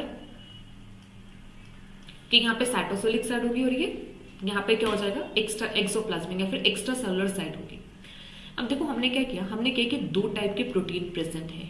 अब दो टाइप के प्रोटीन में देखो, एक प्रोटीन तो ये यहाँ पर हुआ, तो ये वाले प्रोटीन यहाँ पे कैसे हैं, ये प्रोटीन यहाँ पर हुई इंट्रिंसिक प्रोटीन, ठीक है, इंट्रिंसिक प्रोटीन। अब एक चीज देखो, अब एक ये यहाँ पे इंट्रिंसिक प्रोटीन है और एक ये जो प्रोटीन है ये भी यहाँ पर कैसा है, इंट्रिंसिक प्रोटीन। और ये जो प्रोटीन है ये भी यहाँ पे कैसा है, इंट्रिंसिक। क्योंकि सिंपल से देखो, जो इंट्रिंसिक प्रोटीन होता है ना, इंट्रिंसिक प्रोटीन हमारे दो टाइप के यहाँ पर हो सकते हैं। They can be partially embedded, ठीक है, प्लाज्मा मेम्ब्रेन में ये प्रोटीन यहाँ पे पार्शियली इम्बेडेड हो सकते हैं, या फिर ये प्रोटीन यहाँ पे कैसे हो सकते हैं, कंप्लीटली इम्बेडेड। कंप्लीटली और पार्शियली इम्बेडेड का मतलब सिर्फ इतना ही है। कंप्लीटली इम्बेडेड का मतलब है कि ये दोनों मोनोलेयर को क्रॉस करेगा। देखो यहाँ पे ये आउटर मोनोलेयर के साथ भी है और इनर मोनोलेयर के साथ भी, तो ये प्रोटीन यहाँ पे कैसा हो, ये कंप्लीटली इम्बेडेड प्रोटीन है। और ये जो प्रोटीन यहाँ पर है ये पार्शियली क्यों, क्योंकि ये सिर्फ ये यहाँ पे इनर मोनोलेयर के साथ एसोसिएटेड है और ये यहाँ पे किसके साथ एसोसिएटेड है, ओनली आउटर मोनोलेयर के साथ एसोसिएटेड है। तो ये भी इंट्रिंसिक प्रोटीन है, बट ये इंट्रिंसिक प्रोटीन यहाँ पे कैसे होंगे, पार्शियली इम्बेडेड होंगे, क्योंकि ये सिर्फ एक ही मोनोलेयर के साथ एसोसिएटेड फॉर्म में यहाँ पे प्रेजेंट है। अब देखो जो कंप्लीटली इम्बेडेड प्रोटीन है, ठीक है, कंप्लीटली इम्बेडेड जो यहाँ पर होगा, जो दोनों मेम्ब्रेन को क्रॉस करता है, इसी को यहाँ पर बोला जाता है ट्रांसमेम्ब्रेन प्रोटीन। ट्रांसमेम्ब्रेन प्रोटीन इसी को बोलते हैं, या फिर जो टनल प्रोटीन यहाँ पर होगा इसी को हम बोलते हैं टनल प्रोटीन या फिर ट्रांसमेम्ब्रेन प्रोटीन। और जनरली जैसे प्रोटीन कैरियर प्रोटीन हम करते हैं ना, तो ट्रांसमेम्ब्रेन प्रोटीन ही हमारे कैरियर प्रोटीन्स होते हैं जो ट्रांसपोर्टेशन में रोल प्ले करते हैं, ठीक है। तो ट्रांसमेम्ब्रेन प्रोटीन और यहाँ पे tunnel protein, completely embedded protein को ही यहाँ पर बोला जाता है। अब इंट्रिंसिक प्रोटीन को और जैसे इंटीग्रल प्रोटीन भी बोला जाता है। इंटीग्रल प्रोटीन यहाँ पर होंगे, तो इंट्रिंसिक प्रोटीन में दो टाइप के यहाँ पर पार्शियली इम्बेडेड हो सकते हैं, कंप्लीटली इम्बेडेड यहाँ पर आ सकते हैं। अब इसके बाद देखो, अब ये जो यहाँ पे बाहर की तरफ प्रेजेंट है, बाहर की तरफ मतलब एक्सट्रिंसिक यहाँ पर है, ठीक है, ये प्रोटीन यहाँ पे एक्सट्रिंसिक प्रोटीन यहाँ पर हो, ठीक है, एक्सट्रिंसिक प्रोटीन को यहाँ पर क्या बोला जाता है, इनको पेरिफेरल प्रोटीन भी बोलते हैं। एक्सट्रिंसिक प्रोटीन यहाँ पे क्या हो सकते हैं, पेरिफेरल प्रोटीन भी यहाँ पर हो सकते हैं। तो अब ये जो एक्सट्रिंसिक प्रोटीन है ये कहाँ पे, एक्स्ट्रा सेलुलर साइड पर प्रेजेंट है या फिर एक्सोप्लाज्मिक साइड पर प्रेजेंट है, एक्सट्रिंसिक प्रोटीन या फिर पेरिफेरल प्रोटीन। और ये जो प्रोटीन यहाँ पर है ये भी यहाँ पे कैसे हुए, एक्सट्रिंसिक प्रोटीन है, ये भी एक्सट्रिंसिक है या फिर ये भी कैसे है, पेरिफेरल प्रोटीन है। बट ये जो पेरिफेरल प्रोटीन होंगे ये कहाँ पर प्रेजेंट है, साइटोसोलिक साइड पर प्रेजेंट है, ठीक है। ये पेरिफेरल प्रोटीन कहाँ पर होंगे, ये प्रेजेंट है साइटोसोलिक साइड पर। तो जो पेरिफेरल प्रोटीन है ये एक्सट्रिंसिक साइड पर भी हो सकते, मतलब आउटर साइड पर भी हो सकते हैं और ये साइटोसोलिक साइड पर भी यहाँ पर हो सकते हैं। अब यहाँ पर देखो एक और चीज जो नोट करनी है इंपॉर्टेंट, वो ये चीज देखो, यहाँ पर ये जो एक्सट्रिंसिक प्रोटीन है ये यहाँ पे किसके साथ एसोसिएट है, ये यहाँ पे एसोसिएट है लिपिड के साथ, ठीक है। यहाँ पर जो एक्सट्रिंसिक प्रोटीन है ये एसोसिएटेड है यहाँ पे किसके साथ, लिपिड के साथ। और यहाँ पर ये जो एक्सट्रिंसिक प्रोटीन है ये एसोसिएटेड है किसके साथ, प्रोटीन के साथ। तो जो एक्सट्रिंसिक प्रोटीन है, एक्सट्रिंसिक प्रोटीन यहाँ पर हम क्या बोल सकते हैं कि जो एक्सट्रिंसिक प्रोटीन यहाँ पर होंगे या फिर जो पेरिफेरल प्रोटीन यहाँ पर है, they can link to protein के साथ भी लिंक कर सकते हैं, and they can link to lipids, ये लिपिड के साथ भी लिंक कर सकते हैं। Extrinsic protein can link to lipids and proteins. जब ये प्रोटीन के साथ लिंक करते हैं, link to protein via non covalent interaction, ठीक है, via non covalent interaction, link to protein via non covalent interaction and link to lipids via covalent interaction. Lipid के साथ इंटरेक्ट करते हैं via covalent bond, covalent interaction यहां पर होगा। तो एक्सट्रिंसिक प्रोटीन जो पेरिफेरल प्रोटीन है वो मेम्ब्रेन के साथ एसोसिएटेड है। कैसे एसोसिएट हो सकते हैं? कोवलेंट इंटरेक्शन के थ्रू भी एंड नॉन कोवलेंट इंटरेक्शन के थ्रू भी एसोसिएट हो सकते हैं। लिपिड के साथ ही यहाँ पर कोवलेंट होगा, प्रोटीन के साथ नॉन कोवलेंट। इसी के बेसिस पर ना हम एक्सट्रिंसिक प्रोटीन को क्या बोलते हैं, जैसे यहाँ पे लिपिड के साथ या फिर कोवलेंट इंटरेक्शन यहाँ पर हुई ना, हम प्रोटीन को यहाँ पर बोल देते हैं एंकर्ड प्रोटीन, ठीक है। जो कोवलेंटली लिंक होंगे, कोवलेंटली लिंक प्रोटीन जो है एक्सट्रिंसिक, उन्हें एंकर्ड प्रोटीन बोला जाता है। और जो नॉन कोवलेंट लिंक होते हैं उन्हें बोला जाता है नॉन एंकर्ड प्रोटीन। इन्हें बोलेंगे यहाँ पे नॉन एंकर्ड प्रोटीन। तो एक्सट्रिंसिक भी दो टाइप के यहाँ पर हुए, anchored and non anchored. Covalent interaction के साथ जो है वो एंकर्ड यहाँ पर हुए, जो नॉन कोवलेंट के साथ हुए तो वो नॉन एंकर्ड प्रोटीन यहाँ पर आते हैं। तो इसमें ये यहाँ पे हमारे पास ये एक्सट्रिंसिक या फिर पेरिफेरल प्रोटीन यहाँ पर ये आ जाता है जो एसोसिएटेड यहाँ पर होंगे।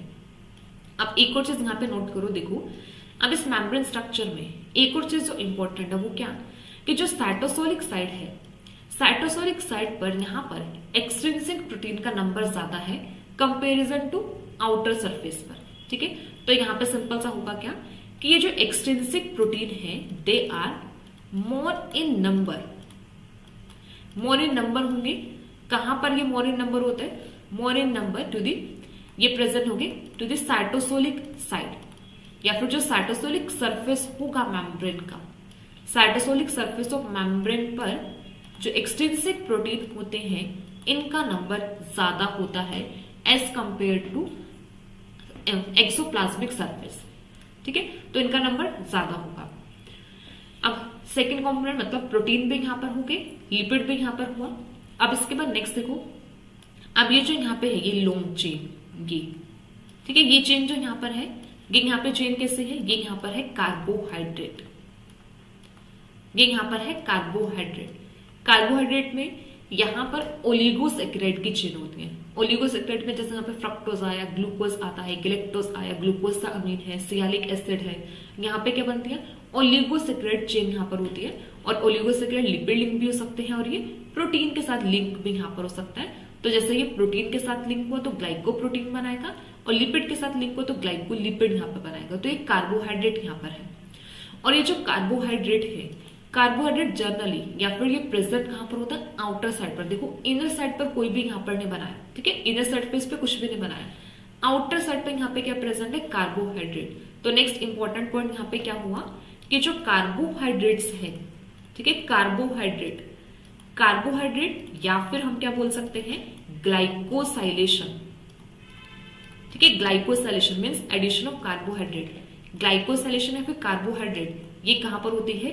अकर at the outer surface of membrane.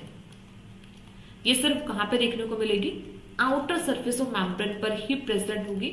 Inner surface पर ग्लाइकोसाइलेशन एब्सेंट होते हैं। इंपॉर्टेंट पॉइंट है, क्योंकि कार्बोहाइड्रेट का फंक्शन होता है रिसेप्टर की तरह काम करना, सेल सेल इंटरेक्शन में ये रोल प्ले करते हैं, इंटरेक्शन रिसेप्टर की तरह काम करेंगे। तो सरफेस पर रिसेप्टर चाहिए, ठीक है, सरफेस पर लाइगेंड को रिसीव करने के लिए रिसेप्टर यहाँ पर चाहिए। तो आउटर सरफेस पर कार्बोहाइड्रेट प्रेजेंट होते हैं, इनर सरफेस पे कार्बोहाइड्रेट नहीं होते, ठीक है। तो ग्लाइकोसाइलेशन यहाँ पर हो जाएगा आउटर एंड इनर सरफेस पर, आउटर सरफेस पे होगा, इनर सरफेस पे कैसा होता है? ये अपसेट यहाँ पर होता है, ठीक है। तो देखो जो मेम्ब्रेन यहाँ पर है, मेम्ब्रेन का स्ट्रक्चर यहाँ पे देखिए, ये पूरा का पूरा यहाँ के अंदर का एनवायरमेंट यहाँ पे कैसा हुआ? ये हाइड्रोफोबिक एनवायरमेंट है, ठीक है। लिपिड की टेल्स यहाँ पे प्रेजेंट है, टेल यहाँ पे प्रेजेंट हुई है, ठीक है। और यहाँ पे बाहर की तरफ यहाँ पे क्या हुआ? सब पोलर एनवायरमेंट है, क्योंकि यहाँ पर भी पोलर है, एक्वस एनवायरमेंट, यहाँ पर भी पोलर। प्रोटीन्स यहाँ पे एसोसिएटेड है, इंट्रिंसिक एक्सट्रिंसिक प्रोटीन, कार्बोहाइड्रेट यहाँ पे प्रेजेंट है। और यहाँ पे देखो ये जो यहाँ पे डॉट स्ट्रक्चर यहाँ पे बनाया है, ये यहाँ पे है कोलेस्ट्रॉल, ठीक है, कोलेस्ट्रॉल यहाँ पे प्रेजेंट है। तो मेम्ब्रेन में जो कोलेस्ट्रॉल यहाँ पे प्रेजेंट है, कोलेस्ट्रॉल रैंडमली डिस्ट्रीब्यूट होता है, ठीक है, तो मेम्ब्रेन में जो कोलेस्ट्रॉल यहां पर होगा, कोलेस्ट्रॉल इज रैंडमली डिस्ट्रीब्यूटेड। ये ऐसा इसके कोई स्पेसिफिक लोकेशन है, ये कैसा होता है, ये रैंडमली डिस्ट्रीब्यूटेड होता है इन दी प्लाज्मा मेम्ब्रेन। रैंडमली डिस्ट्रीब्यूटेड होगा प्लाज्मा मेम्ब्रेन में। इसकी जो हाई अमाउंट होती है, हाई अमाउंट प्रेजेंट होती है, high amount in outer surface. ठीक है, हाई अमाउंट प्रेजेंट होती है आउटर सरफेस, लो अमाउंट प्रेजेंट होते हैं इनर सरफेस पर। तो बाहर की तरफ कोलेस्ट्रॉल ज्यादा होता है, रैंडमली डिस्ट्रीब्यूटेड है, जगह जगह पर कहीं पर भी प्रेजेंट होंगे। फंक्शन इनका यहाँ पे क्या है, फ्लूइडिटी, मेम्ब्रेन की फ्लूइडिटी को डिक्रीज करने का होता है। बेसिकली जब ज्यादा अमाउंट ऑफ कोलेस्ट्रॉल होते हैं, मेम्ब्रेन की फ्लूइडिटी डिक्रीज होती है, तो इनका बेसिकली फ्लूइडिटी को मेंटेन करने का काम होता है। ठीक है, कि मेम्ब्रेन की एक ऑप्टिमम फ्लूइडिटी यहाँ पे मेंटेन रहे। अब देखो हमने यहाँ पे क्या देखा है, हम जनरली ओवरव्यू यहाँ पे देख रहे हैं कि मेम्ब्रेन का फ्लूइड मोज़ेक मॉडल के अकॉर्डिंग मेम्ब्रेन का स्ट्रक्चर यहाँ पे कैसा है, लिपिड बाइलेयर, प्रोटीन यहाँ पे इंट्रिंसिक भी है, एक्सट्रिंसिक भी। इंट्रिंसिक भी पार्शियली इम्बेडेड हो सकता है, कंप्लीटली इम्बेडेड हो सकता है। कंप्लीटली इम्बेडेड को हमने ट्रांसमेम्ब्रेन या टनल प्रोटीन बोला। एक्सट्रिंसिक में भी यहाँ पे पेरिफेरल प्रोटीन है, साइटोसोलिक साइड पर हो सकता है और आउटर साइड पर हो सकता है। साइटोसोलिक साइड पर नंबर ज्यादा इनका रहता है, आउटर साइड पर नंबर इनका कम होता है। ग्लाइकोसाइलेशन आउटर सरफेस पर होती है, इनर सरफेस पर ग्लाइकोसाइलेशन नहीं होती। कोलेस्ट्रॉल रैंडमली डिस्ट्रीब्यूट होता है, दोनों लेयर में प्रेजेंट होते हैं cholesterol molecule, but high amount इनका कोलेस्ट्रॉल का कहां पर होता है, आउटर लेयर में प्रेजेंट होता है। अब देखो जो सेल का बाहर होगा एक्सटीरियर में तो जो सेल है कार्बोहाइड्रेट से ये किसके साथ इंटरेक्ट कर रहा है, इंटरेक्ट करेगा विद दी लाइगेंड मॉलिक्यूल्स के साथ, या फिर ये बाहर के एनवायरमेंट के साथ इंटरेक्शन यहाँ पर होगी। अब सेल के अंदर यहाँ पे देखा जाए ना, सेल के अंदर यहाँ पर क्या होता है ना, अंदर की तरफ यहाँ पर प्रेजेंट होते हैं साइटोस्केलेटन स्ट्रक्चर्स। ठीक है, यहाँ पे प्रेजेंट है साइटोस्केलेटन स्ट्रक्चर। तो ये जो अंदर की तरफ यहाँ पर होगा ना, यहाँ पर ये जो प्रोटीन है, ये प्रोटीन एसोसिएट किसके साथ होता है या फिर इंटरेक्ट किसके साथ करता है, they interact with the cytoskeletal structure.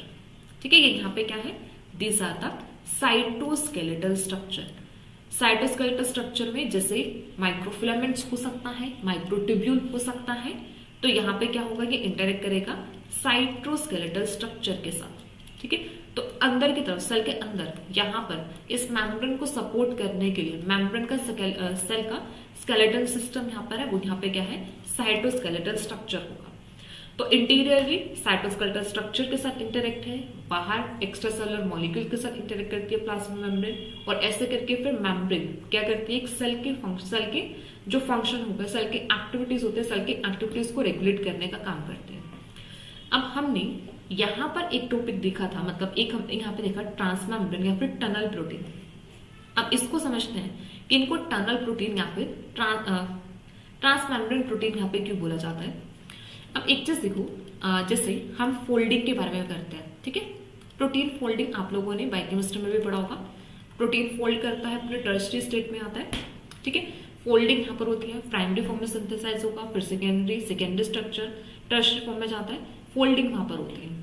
अब जनरली जब कोई भी प्रोटीन, जैसे प्रोटीन लीनियर फॉर्म में सिंथेसाइज हुआ, ठीक है, लीनियर फॉर्म में सिंथेसाइज करता है। ठीक है, अब इस प्रोटीन की फोल्डिंग के लिए शेप्रोन्स यहाँ पर आते हैं, HSP70 शेप्रोन, 70-60 शेप्रोन्स होते हैं, तो सबसे पहले HSP70 शेप्रोन यहाँ पर आता है। HSP70 शेप्रोन का फंक्शन यहाँ पे क्या होता है, इसका फंक्शन होता है हाइड्रोफोबिक जो मॉलिक्यूल्स होंगे प्रोटीन में, हाइड्रोफोबिक मॉलिक्यूल्स को रिकॉग्नाइज, हाइड्रोफोबिक अमीनो एसिड को बेसिकली रिकॉग्नाइज करता है। ठीक है, हाइड्रोफोबिक अमीनो एसिड को रिकॉग्नाइज करता है, प्रोटीन की फोल्डिंग में पार्टिसिपेट करता है। अब जब ये प्रोटीन फोल्ड करते हैं, जब प्रोटीन की फोल्डिंग यहाँ पर होगी, अब फोल्डिंग में जनरली हमें इतना पता है, जब भी प्रोटीन फोल्ड करते हैं तो प्रोटीन के फोल्डिंग में जो कोर, ये जो सेंटर कोर पार्ट होगा, ये कोर यहाँ पे किसका बना होता है, कोर यहाँ पर होता है हाइड्रोफोबिक। ठीक है, कोर यहाँ पे किसका होगा, हाइड्रोफोबिक कोर होता है। और ये जो सरफेस यहाँ पर होगा, सरफेस यहाँ पर कैसा होता है, हाइड्रोफिलिक सरफेस। ठीक है, सरफेस यहाँ पे कैसा होगा, हाइड्रोफिलिक। तो कोई भी प्रोटीन है उसके सरफेस पर हाइड्रोफिलिक अमीनो एसिड होते हैं, क्योंकि इसको इंटरेक्ट किसके साथ करना होता है, सेल के अंदर जो पोलर एनवायरमेंट है उसके साथ इंटरेक्ट करेगा। तो सरफेस पर क्या प्रेजेंट है, हाइड्रोफिलिक, एंड कोर में यहाँ पे क्या प्रेजेंट होता है, हाइड्रोफोबिक अमीनो एसिड। तो ऐसे नॉर्मल प्रोटीन क्या करता है, फोल्ड करते हैं। ठीक है, लेकिन जो हमारे ट्रांसमेम्ब्रेन प्रोटीन है, ठीक है। जैसे यहाँ पर क्या होंगे, जो ट्रांसमेम्ब्रेन प्रोटीन होंगे, लेकिन मतलब ऐसे प्रोटीन जो क्या करता है मेम्ब्रेन के अंदर इम्बेडेड होते हैं, उनमें जो फोल्डिंग होती है, अब उन प्रोटीन का जो सरफेस होगा, अब उन प्रोटीन के सरफेस पर प्रेजेंट होते हैं हाइड्रोफोबिक अमाइनो एसिड। ठीक है, उन प्रोटीन्स के सरफेस पर क्या प्रेजेंट है, हाइड्रोफोबिक अमाइनो एसिड। और जो कोर अब यहां पर होगा, ये कोर में अब यहां पर क्या प्रेजेंट होंगे, हाइड्रोफिलिक अमाइनो एसिड। ठीक है, हाइड्रोफिलिक अमाइनो एसिड, क्योंकि इसको मेम्ब्रेन के साथ इंटरेक्ट करना है, तो मेम्ब्रेन का यहाँ पे कौन सा एनवायरमेंट है, हाइड्रोफोबिक, तो सरफेस पर यहाँ पर क्या होंगे, हाइड्रोफोबिक, और कोर में यहाँ पर क्या हो जाएंगे, हाइड्रोफिलिक अमाइनो एसिड। तो ये जो टाइप की फोल्डिंग होती है, इसे बोला जाता है इनसाइड आउट फोल्डिंग। ठीक है, इसे बोलते हैं इनसाइड आउट फोल्डिंग, इसे बोलते हैं। तो अब इससे क्या होता है कि ये जो सेंटर वाला पार्ट होगा, अब यहाँ पे पूरा का पूरा एनवायरनमेंट यहाँ पे क्या बनता है, हाइड्रोफिलिक एनवायरनमेंट बनता है। और इसी रीजन से अब इसी प्रोटीन से यहाँ पे क्या कर सकते हैं, पोलर मॉलिक्यूल या फिर जो हाइड्रोफिलिक मॉलिक्यूल है वो इजी क्रॉस कर सकते हैं और यहाँ पे साइटोसोल में एंटर कर सकते हैं पोलर मॉलिक्यूल। देखो, हम मेम्ब्रेन के स्ट्रक्चर की बात कर रहे थे कि अभी तक इससे पहले जो मॉडल था, उस मॉडल ने, किसी भी मॉडल ने एक्सप्लेन नहीं किया था कि पोलर मॉलिक्यूल कैसे ट्रांसपोर्ट करते हैं। बट इस मॉडल में ये चीज एक्सप्लेन किया गया कि पोलर मॉलिक्यूल ट्रांसपोर्ट कैसे करते हैं, क्योंकि यहाँ पर जो मेम्ब्रेन प्रोटीन है वो कैसे मेम्ब्रेन के अंदर इम्बेडेड है, इम्बेडेड और मेम्ब्रेन जो प्रोटीन है, इनकी फोल्डिंग यहाँ पे कैसे हो रही है, इनसाइड आउट फोल्डिंग। मतलब आउटर सरफेस पर तो यहाँ पे हाइड्रोफोबिक अमाइनो एसिड प्रेजेंट है, कोर में अब यहाँ पे क्या, फिलिक। अब कोर में फिलिक है तो मतलब पोलर मॉलिक्यूल अब इंटरेक्ट कर सकते हैं फिलिक यहाँ पे अमाइनो एसिड के साथ, अब इसलिए यहाँ पे क्या कर सकता है, क्रॉस कर सकता है। इसी रीजन से इसे हम क्या बोलते हैं, टनल प्रोटीन। ठीक है, इसे यहाँ पर हम क्या बोलते हैं, इसे बोला जाता है टनल प्रोटीन, क्योंकि टनल क्रिएट करता है पोलर मॉलिक्यूल के लिए। ठीक है, और मेम्ब्रेन का देखो सिंपल सा बेसिक, अभी जस्ट हम एक बेसिक्स यहाँ पर देख रहे हैं कि कैसे कैसे यहाँ पर होगा मेम्ब्रेन में। तो ये स्ट्रक्चर इंपॉर्टेंट, और जितने भी पॉइंट्स हमने किए हैं ये सब इंपॉर्टेंट पॉइंट्स हैं, बेसिक इंपॉर्टेंट पॉइंट्स मेम्ब्रेन के स्ट्रक्चर को समझने के लिए। ठीक है, अब इसके साथ एक और कॉन्सेप्ट यहाँ पे बेसिक देखना। देखो, जैसे ये एक सेल यहाँ पर है, ठीक है, ये सेल यहाँ पर होगा, ये सेल का एक्सटीरियर सरफेस हो, मतलब ये सेल का आउटसाइड यहाँ पर है, और ये सेल का यहाँ पे क्या हुआ, ये है यहाँ पे इनसाइड। ठीक है, और ये यहाँ पे क्या, ये मेम्ब्रेन है।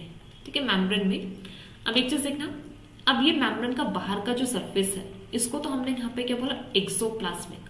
ठीक है, this is the exoplasmic surface of membrane. और ये जो अंदर का सरफेस होगा, ठीक है, इसको ऐसे समझना, ये दो लेयर यहाँ पर है। ठीक है, बाहर का सरफेस इज एक्सोप्लाज्मिक, अंदर का सरफेस जो यहाँ पर होगा इट इज साइटोसोलिक। अब इस चीज को समझना कि जब हम एक्सोप्लाज्मिक की बात कर रहे हैं ना, exoplasmic is away from cytosol. तो exoplasmic side of the plasma membrane is the side which is away from the cytosol, और cytosolic side is the which is towards the cytosol. अब हमने ये सेल की बाउंड्री की बात करी, मतलब ये सेल की प्लाज्मा मेम्ब्रेन है। अब हमारे पास क्या है, एक सेल है। ठीक है, अब इस सेल में यहां पर ये प्रेजेंट है ईआर। ठीक है, दिस इज द ईआर। अब ईआर में यहां पर देखना कि ईआर की ये यहां पर होगी, ये यहां पे क्या है, ल्यूमिन। ठीक है, ये ल्यूमिन यहां पर है। अब ईआर में अगर हमें यहाँ पे सरफेस बताने हो प्लाज्मा मेम्ब्रेन की, ये यहाँ पे क्या है, this is the plasma membrane, और यहाँ पे ल्यूमिन। अब ल्यूमिन में हमें क्या बताना हो, यहाँ पे सरफेस बताना हो कि इसका एक्सोप्लाज्मिक और साइटोसोलिक सरफेस कौन सा यहाँ पर होगा। अब इस चीज को समझना, अब ईआर का जो बाहर वाला सरफेस होगा, आउटर सरफेस, अब ये आउटर सरफेस यहाँ पर होगा साइटोसोलिक। साइटोसोलिक क्यों, क्योंकि it is towards the cytosol. ठीक है, ये क्योंकि यहाँ पे क्या है, यहाँ पे साइटोसोल है, ये साइटोसोल की तरफ वाला पार्ट है, तो ये साइटोसोलिक यहाँ पर होगा। और ये जो अंदर वाला पार्ट होगा, मतलब जो ल्यूमिन साइड वाला पार्ट होगा, now it will be the exoplasmic surface. ठीक है, यहाँ पे एक्सोप्लाज्मिक होगा। तो इस चीज को ध्यान रखना, जब हम सेल के मेम्ब्रेन की बात करते हैं तो सेल के मेम्ब्रेन का ऐसा नहीं होता है कि हर एक मेम्ब्रेन का आउटर सरफेस इज एक्सोप्लाज्मिक, ऐसा नहीं होता है। एक्सोप्लाज्मिक सरफेस वो सरफेस है विच is away from the cytosol. जब हम ईआर की बात करते हैं एंडोप्लाज्मिक रेटिकुलम की, तो वहां पर जो इसका आउटर सरफेस है मेम्ब्रेन का, वो साइटोसोल की तरफ है, तो वो साइटोसोलिक सरफेस होगा। और जो अंदर वाला पार्ट होगा वो कहां पर होगा, एक्सोप्लाज्मिक सरफेस उसे हम बोलेंगे। क्योंकि एग्जाम में जो क्वेश्चन बनते हैं, एग्जाम में क्वेश्चन ऐसे ही होगा कि साइटोसोलिक, ऐसा बोल देंगे कि ईयर की साइटोसोलिक साइड पर कुछ प्रोटीन प्रेजेंट है या फिर कोई कार्बोहाइड्रेट प्रेजेंट है या फिर मतलब कुछ भी ऐसे मॉलिक्यूल दे देंगे कि साइटोसोलिक साइड पर है। तो साइटोसोलिक साइड से ये नहीं समझना है कि वो ल्यूमिनल साइड वाला होगा, वो कहां पर है, वो बाहर की तरफ यहाँ पर होगा। ठीक है, तो ये ईयर यहाँ पर हुआ। अब ऐसे ही अगर हम देखें एक ये सेल यहाँ पर है, ठीक है, अब इस सेल में यहाँ पर प्रेजेंट है ये माइटोकॉन्ड्रिया। ठीक है, माइटोकॉन्ड्रिया है। अब माइटोकॉन्ड्रिया के हमें पता है कि यहाँ पे कैसे होते हैं, 2 मेम्ब्रेन होती है ना, डबल मेम्ब्रेन ऑर्गेनेल है। अगर मैं इसको यहाँ पर बनाती हूँ, ठीक है, मैं माइटोकॉन्ड्रिया को यहाँ पर बना रही हूँ, तो ये mitochondria outer membrane and inner membrane. ठीक है, माइटोकॉन्ड्रिया यहाँ पर आउटर एंड इनर मेम्ब्रेन। अब इसका समझेंगे कि इसका यहाँ पे साइटोसोलिक और एक्सोप्लाज्मिक सरफेस यहाँ पे क्या होगा। अब सेम कंसेप्ट होगा, towards the cytosol is the cytosolic, ठीक है, away from the cytosol is the exoplasmic. अब यहाँ पर देखो बाहर की तरफ यहाँ पे क्या प्रेजेंट है, साइटोसोल। तो ये वाला सरफेस यहाँ पे आउटर मेम्ब्रेन का, ये यहाँ पे क्या होगा, साइटोसोलिक। ठीक है, ये साइटोसोलिक होगा, ये आउटर मेम्ब्रेन की बात हो रही है। This is the outer membrane and this is the inner membrane. ठीक है, outer membrane and inner membrane. तो ये साइटोसोलिक, तो इसका जो अंदर वाला पार्ट होगा, ये अंदर वाला यहाँ पे क्या हो जाएगा, ये यहाँ पर होगा एक्सोप्लाज्मिक। जो इनर सरफेस है वो यहाँ पर क्या होगा, ये होगा एक्सोप्लाज्मिक। ठीक है, अब ये जो है ये दोनों मेम्ब्रेन का स्पेस, ये यहाँ पर क्या होगा, इंटर मेम्ब्रेन स्पेस। अब एक चीज देखना, अब जब हम इनर मेम्ब्रेन की बात करेंगे, ठीक है, इनर मेम्ब्रेन का ये सेंटर यहाँ पर, ठीक है, ये यहाँ पे मैट्रिक्स यहाँ पर होगा। ठीक है, अब देखो इनर मेम्ब्रेन, अब इस इनर मेम्ब्रेन में देखो जो इसका ये वाला फेस और बाहर वाला, ठीक है, अब देखो इसका जो बाहर वाला फेस है ना, ये वाला, अब मैट्रिक्स जो है ना, मैट्रिक्स एनवायरमेंट भी कैसा होता है, साइटोसोल की तरह। ठीक है, तो अब साइटोसोल की तरह ही एनवायरमेंट है इसका भी। तो यहाँ पर जो ये वाला साइड होगी, इनर मेम्ब्रेन का जो इनर सरफेस होगा, ये यहाँ पर होगा साइटोसोलिक। ठीक है, साइटोसोलिक ये बिल्कुल प्लाज्मा मेम्ब्रेन की तरह बिहेव करेगा। और इस इनर मेम्ब्रेन का जो ये आउटर सरफेस यहाँ पर होगा, इनर मेम्ब्रेन का आउटर सरफेस, ये यहाँ पर होगा एक्सोप्लाज्मिक। ठीक है, इसको समझना देखो क्या है, जब हम माइटोकॉन्ड्रिया की बात करते हैं, माइटोकॉन्ड्रिया में हमारे पास यहाँ पे क्या है, माइटोकॉन्ड्रिया में इनर एंड आउटर मेम्ब्रेन है। आउटर मेम्ब्रेन का कंसेप्ट बिल्कुल एग्जैक्ट ईयर के जैसा होता है। ठीक है, एग्जैक्ट ईयर के जैसा होगा। और इनर मेम्ब्रेन बिल्कुल एग्जैक्ट प्लाज्मा मेम्ब्रेन के जैसे होते हैं कि इनर मेम्ब्रेन का जो इनर सरफेस है ये कहां पर है, टुवर्ड्स मैट्रिक्स है, और मैट्रिक्स सिमिलर टू साइटोसोल, तो इसलिए इसका यहाँ पे सरफेस कैसा बनेगा, साइटोसोलिक बनेगा। और इसका ये बाहर का जो सरफेस है, मतलब जो स्पेस की तरफ प्रेजेंट है, इंटरमेम्ब्रेन स्पेस की तरफ प्रेजेंट है, तो यहाँ पर क्या बनेगा, exoplasmic.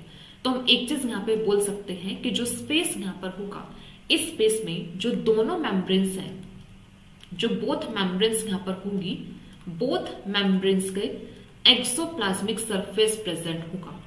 In this space both membrane का यहाँ पर क्या होगा, एक्सोप्लाज्मिक सरफेस।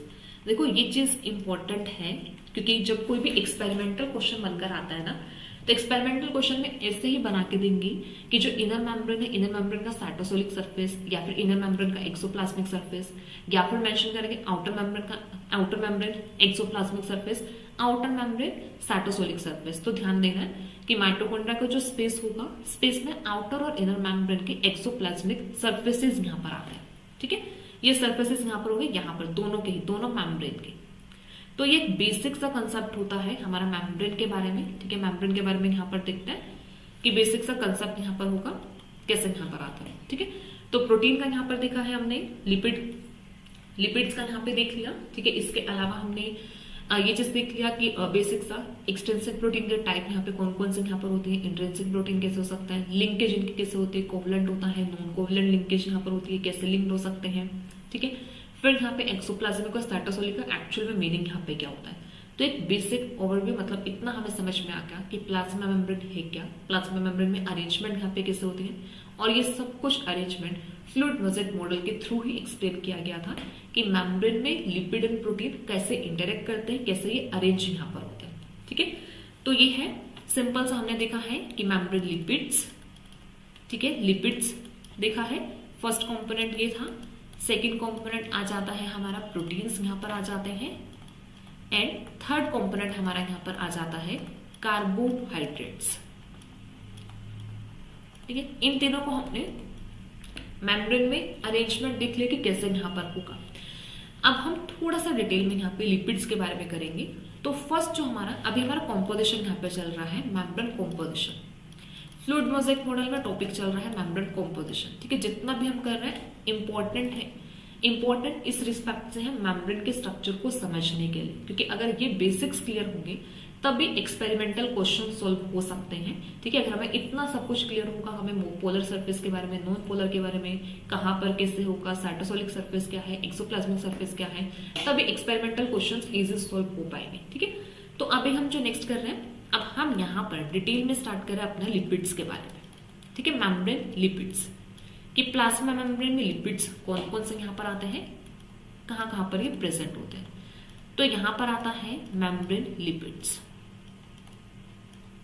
अब मेम्ब्रेन लिपिड्स में जनरली अगर हम देखें 3 टाइप के लिपिड्स हैं जो प्लाज्मा मेम्ब्रेन में प्रेजेंट होते हैं। First is phosphoglycerides. ठीक है, first is phosphoglycerides, second is sphingolipids,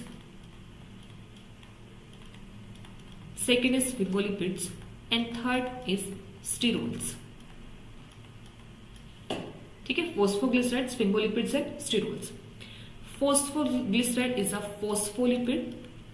biochemistry में भी हम लिपिड्स के बारे में पढ़ते हैं। लिपिड की क्लासिफिकेशन हम पूरी वहां पर करते हैं, जिसमें हम देखते हैं कि सिंपल लिपिड्स होते हैं, कंजुगेटेड लिपिड्स आता है, फिर स्टीरोल्स। तो कंजुगेटेड लिपिड में ही एक टाइप हमारे यहाँ पर आती है फॉस्फोग्लिसराइड्स। ठीक है, फॉस्फोलिपिड्स में भी हम फॉस्फोग्लिसराइड्स पढ़ते हैं और स्फिंगोलिपिड की कैटेगरी करते हैं। अब ये जो स्फिंगोलिपिड्स है, स्फिंगोलिपिड्स पे यहाँ पे ये 2 टाइप के यहाँ पर हो सकते हैं, मतलब ये हो सकते हैं फॉस्फोलिपिड हो सकते हैं, और ये यहाँ पर हो सकते हैं नॉन फॉस्फोलिपिड। तो हम बेसिकली जो जर्नलाइज क्लासिफिकेशन यहाँ पे कर रहे हैं ना लिपिड्स को, हम ये देख रहे हैं कि यहाँ पे कौन से फॉस्फोलिपिड्स होंगे, कौन से नॉन फॉस्फोलिपिड। और जो स्टीरोल्स यहाँ पर है, स्टीरोल्स यहाँ पे क्या है, नॉन फॉस्फोलिपिड्स। ठीक है, स्टीरोल्स यहाँ पे क्या है, नॉन फॉस्फोलिपिड्स। अब जब हम फॉस्फोग्लिसराइड्स की बात करते हैं, फॉस्फोग्लिसराइड्स में यहाँ पर एग्जाम्पल आते हैं। हमारे एग्जाम्पल यहाँ पे क्या होगा, गेहूं का फॉस्फोटिडिल कोलिन, फॉस्फोटिडिल सीरीन, फॉस्फोटिडिल इनोसिटोल, ठीक है, फॉस्फोटिडिल इथेनॉल अमाइड, एंड यहाँ पर आते हैं प्लाज्मेलोजेंस।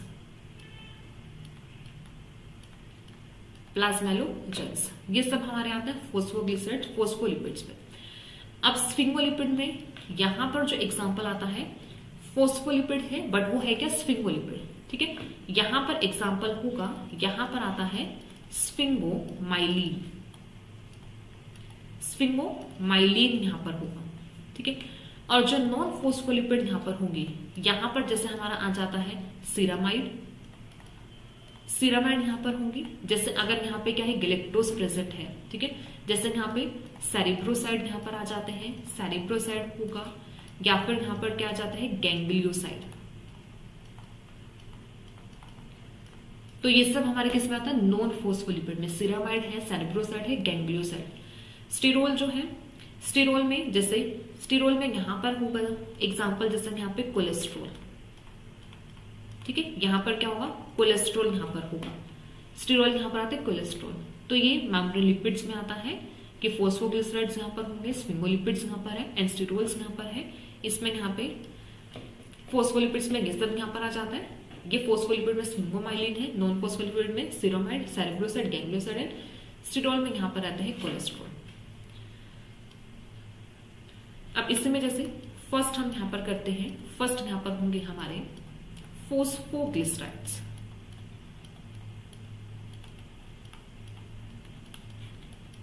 ठीक है, फर्स्ट कैटेगरी यहां पर आ जाएगी फॉस्फोग्लिसराइड्स। अब फॉस्फोग्लिसराइड जो यहाँ पर है, अगर हम नॉर्मल लिपिड का स्ट्रक्चर यहाँ पे देखें, तो लिपिड में यहाँ पे देखो 3 कंपोनेंट यहाँ पर होते हैं। बेसिकली मैं लिपिड की डायग्राम यहाँ पे बना रही हूँ। ठीक है, जिसमें यहाँ पर आ जाएगा फैटी एसिड के साथ यहाँ पे फॉस्फोग्लिसराइड है, तो यहाँ पर जो एल्कोहल होगी, वो एल्कोहल यहाँ पर होगी ग्लिसरॉल। ठीक है, ग्लिसरॉल एल्कोहल होगी। ग्लिसरॉल एल्कोहल यहाँ पर होता है CH2OH, CHOH और यहाँ पे क्या है ये CH2OH, और इसी के साथ यहाँ पर अटैच करते हैं COH R1, fatty acid attach करते हैं COOH R1, ऐसे यहाँ पे COOH R2, COOH R3, 3 fatty acid हैं जो इसके साथ लिंक करेगी, एक इसके साथ, एक इसके साथ और एक यहाँ पे, तो हमारे ट्राई एसाइल ग्लिसरॉल्स बनते हैं।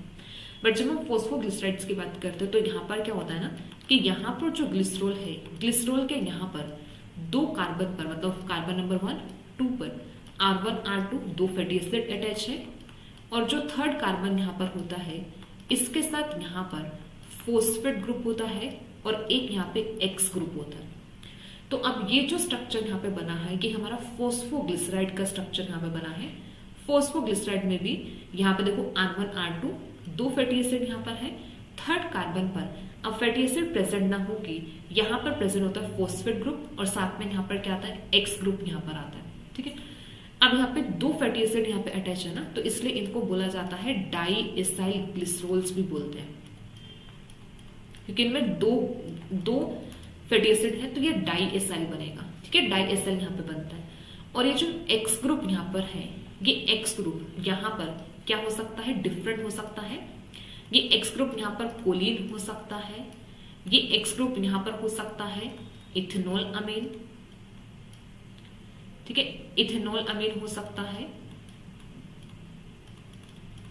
ये एक्स ग्रुप यहाँ पर सेरेन यहाँ पर हो सकता है, ये एक्स ग्रुप यहाँ पर हो सकता है इनोसिटोल। ठीक है, ये यहाँ पे एक्स ग्रुप इनोसिटोल हो सकता है। अगर यहाँ पर क्या होगा, कोलिन यहाँ पर होगा तो ये बनता है फोस्फोटिडिल कोलिन। ठीक है, ये यहाँ पे क्या बनेगा, फोस्फोटिडिल कोलिन, पीसी जिसे बोलते हैं फोस्फोटिडिल कोलिन। अगर यहाँ पे क्या होगा, इथेनॉल अमीन यहाँ पर होगा तो ये यहाँ पे बनेगा फोस्फोटिडिल इथेनॉल अमीन। ठीक है, फोस्फोटिडिल इथेनॉल अमीन जिसे पीई बोला जाता है। अगर यहाँ पे सीरीन होगा तो ये बन जाएगा फोस्फोटिडिल सीरीन। ठीक है, ये होगा यहाँ पे पीएस। और अगर इनोसिटोल होगा तो ये यहाँ पर बन जाएगा फोस्फोटिडिल इनोसिटोल। इनोसिटोल एक शुगर डेरिवेटिव होता है तो ये बनेगा यहाँ पे पीआई। ठीक है, तो डिफरेंट टाइप के ये फोस्फोग्लिसराइड्स हैं जो प्लाज्मा मेम्ब्रेन में प्रेजेंट होता है। फोस्फोटिडिल कोलिन हो सकता है, फोस्फोटिडिल इथेनॉल अमीन, फोस्फोटिडिल सीरीन, फोस्फोटिडिल इनोसिटोल। ठीक है, तो ये यहाँ पे फोस्फोग्लिसराइड्स यहाँ पर आता है, फोस्फेट ग्रुप यहाँ पर होगा। अब देखो ये जो हमने यहाँ पे किया ना, अगर आप ये चीज देखोगे ना, यहाँ पर ये यहाँ पे सब एस्टर बॉन्ड यहाँ पे बनाते हैं। ठीक है, एस्टर बॉन्ड के साथ ये लिंक है यहाँ पर, तो ये जो हमने किया ये सब ester bond linked fatty acid यहाँ पर थे या फिर एस्टर बॉन्ड लिंक्ड फैट्स यहाँ पर थे, तो यहाँ पे सब में एस्टर बॉन्ड यहाँ पे बनता है। अब हमने यहाँ पे किया, इसी में ही फोस्फोग्लिसराइड में जो एग्जाम्पल हमने किया है वो क्या है यहाँ पे, प्लाज्मेलोजेंस। प्लाज्मेलोजेंस किया। अब प्लाज्मेलोजेंस में यहां पर होता है ईथर लिंक्ड फैटी एसिड। यहां पर जो फैटी एसिड है ना वो ईथर लिंक्ड होती है। ठीक है, तो यहां पर जो फैटी एसिड बनते हैं ना वो ऐसे बनता है CH2O, यहां पर होगा R1। ठीक है, यहाँ पे ईथर लिंक यहाँ पे बनता है, जैसे यहाँ पे एस्टर बॉन्ड यहाँ पे बनता है, यहाँ पे एस्टर बॉन्ड बन के यहाँ पे R1। ठीक है, ऐसे यहाँ पे CH2O R2 यहाँ पर होगा। ठीक है, ऐसे CH2O यहाँ पे फॉस्फेट ग्रुप यहाँ पर होगा X। तो यहाँ पर क्या होता है, ईथर बॉन्ड प्रेजेंट होता है। तो प्लाज्मेलोजेंस ऐसे फैटी एसिड्स हैं, फोस्फोग्लिसराइड्स है, बट इनमें यहाँ पे क्या होगा, ईथर बॉन्ड प्रेजेंट होता है। एंड प्लाज्मेलोजेंस ये अबंडेंट होते हैं, abundant in heart and brain. ठीक है, प्लाज्मेलोजेंस मेनली कहाँ पे प्रेजेंट होंगे, हार्ट एंड ब्रेन में प्रेजेंट है। ईथर लिंक्ड फैट्स हैं। ठीक है, इंपॉर्टेंट है, पार्ट बी में क्वेश्चन बन सकता है एग्जांपल ईथर लिंक्ड फैट्स का। तो प्लाज्मेलोजेंस प्रेजेंट होते हैं हार्ट एंड ब्रेन में, ये प्रेजेंट होंगे। अब देखो जैसे हमने यहाँ पे ये किया है ना, phosphatidyl choline, ethanolamine, serine and phosphatidyl inositol. अब इससे के बारे में देखो एक दो चीजें यहाँ पर हम और देखते हैं। जैसे देखो हमारे पास यहाँ पर क्या है, फोस्फोटिडिल इथेनॉल अमीन है, फॉस्फेटिडिल कोलिन है, फॉस्फेटिडिल सीरीन है, और यहाँ पर क्या है, फॉस्फेटिडिल इनोसिटोन। ठीक है, अब यहाँ पे जो हमारा इथेनॉल अमीन यहाँ पर होता है, ठीक है, फॉस्फेटिडिल इथेनॉल अमीन, इसको बोला जाता है सिफेलिन। ठीक है, सिफेलिन। कोलिन को यहाँ पर बोलते हैं लेसिथिन बोलते हैं। ठीक है, लेसिथिन लिपिड्स यहाँ पर है, सिफेलिन, लेसिथिन यहाँ पर होगा। ठीक है, अब इसमें से एक चीज देखो जो इंपॉर्टेंट हमने नोट करना है ना, हमने ये देखना है कि यहाँ पर इनर सरफेस और आउटर सरफेस पे कौन से लिपिड्स प्रेजेंट होते हैं, क्योंकि मेम्ब्रेन की एसिमेट्रिक नेचर होता है। ठीक है, तो आउटर और इनर सरफेस पर भी सब टाइप के लिपिड नहीं होते। तो इथेनॉल अमीन जो यहाँ पे प्रेजेंट है, ये प्रेजेंट होता है इनर सरफेस पर। ठीक है, इनर सरफेस पे प्रेजेंट होगा। कोलिन प्रेजेंट होता है आउटर सरफेस पर प्रेजेंट होता है। ठीक है, सीरीन जो प्रेजेंट है ये इनर सरफेस पर प्रेजेंट है, मेम्ब्रेन की इनर सरफेस पे प्रेजेंट होगा। इनोसिटोल में प्रेजेंट होता है इनर सरफेस पर। ठीक है, तो अब एक चीज यहाँ पे इंपॉर्टेंट है, याद रखना है कि इनर सरफेस पे यहाँ पे क्या क्या होगा, आउटर सरफेस पे यहाँ पे कैसा होता है। ठीक है, कौन कौन से बेसिकली लिपिड यहाँ पे रहते हैं। ई इनर सरफेस पर, सी यहाँ पर होता है आउटर पर, और एस यहाँ पर होगा इनर पर, फिर ई यहाँ पर, आई यहाँ पर कैसा आता है, इनर सरफेस पर आता है। मेम्ब्रेन एसिमेट्रिक हम एक टॉपिक करेंगे। मेम्ब्रेन एसिमेट्रिक में फिर से हमें लिपिड्स की देखेंगे, आउटर और इनर सरफेस पे कैसा होता है। और सीरीन का एक इंपॉर्टेंट होता है, जैसे आप लोगों ने पढ़ा भी होगा, अपोप्टोसिस में एक इंपॉर्टेंट यहाँ पर आता है कि सीरीन इनर सरफेस पर होता है, लेकिन अपोप्टोसिस के टाइम पर ही आउटर सरफेस पर चला जाता है। तो ये बेसिकली सिग्नल यहाँ पे देता है सेल किलिंग का, अपोप्टोसिस का ये सिग्नल यहाँ पे देता है। ठीक है, तो वो हम देखेंगे एसिमेट्रिक में ही नेचर में देखेंगे सीरीन का, और कैसे हम सीरीन के डिटेक्शन कर सकते हैं, या फिर कैसे हम बता सकते हैं कि ये सेल अपोप्टोटिक सेल यहाँ पर होगा। ठीक है, तो ये देखो, ये चीज एक इतना याद रखना है कि इनमें ये कहाँ पर ये प्रेजेंट होंगे। तो ये हम ऑल टाइप ऑफ सेल में करते हैं। ठीक है, कोई भी टाइप का सेल हो तो वहां पे phosphatidyl ethanol amine, choline, serine and inositol present होगा। ठीक है, अब देखो एक चीज यहाँ पर जो फॉस्फोग्लिसराइड्स का कर रहे हैं ना, एक तो हमने ये चीज देखा कि मतलब कहाँ कहाँ पर ये प्रेजेंट है। ठीक है, कैसे कैसे यहाँ पर होगा, ये चीज यहाँ पर आता है फॉस्फोग्लिसराइड का। अब यही जो फॉस्फोग्लिसराइड्स है ना, इन्हीं का ना इंपॉर्टेंट रोल है सेल सिग्नलिंग में भी आता है। ठीक है, सेल सिग्नलिंग में भी यहाँ पे देखते हैं। एक और चीज है जो याद रखना, ठीक है, सेल सिग्नलिंग का, अब उसमें हम इंपॉर्टेंट रोल देख रहे हैं जो हमारे यहाँ पे ये फॉस्फोग्लिसराइड्स है। हमने ये स्ट्रक्चर किया जिसमें फॉस्फेट ग्रुप है और यहाँ पे क्या है, एक्स ग्रुप यहाँ पर होगा। ठीक है, फॉस्फेट ग्रुप पर यहाँ पे क्या है, एक्स ग्रुप यहाँ पर होगा। अब यहाँ पे देखना सेल सिग्नलिंग में कैसे ये इंपॉर्टेंट रोल प्ले करता है। अब डिफरेंट टाइप के एंजाइम हमारे पास आते हैं, वो एंजाइम यहाँ पर क्या है, फोस्फोलाइपेजेस एंजाइम।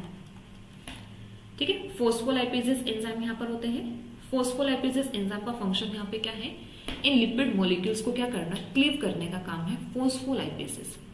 तो अब फोस्फोलाइपेजेस ए होता A1 है, फोस्फोलाइपेजेस A2 होगा, फोस्फोलाइपेजेस सी एंड फोस्फोलाइपेज डी एंजाइम यहाँ पर होगा।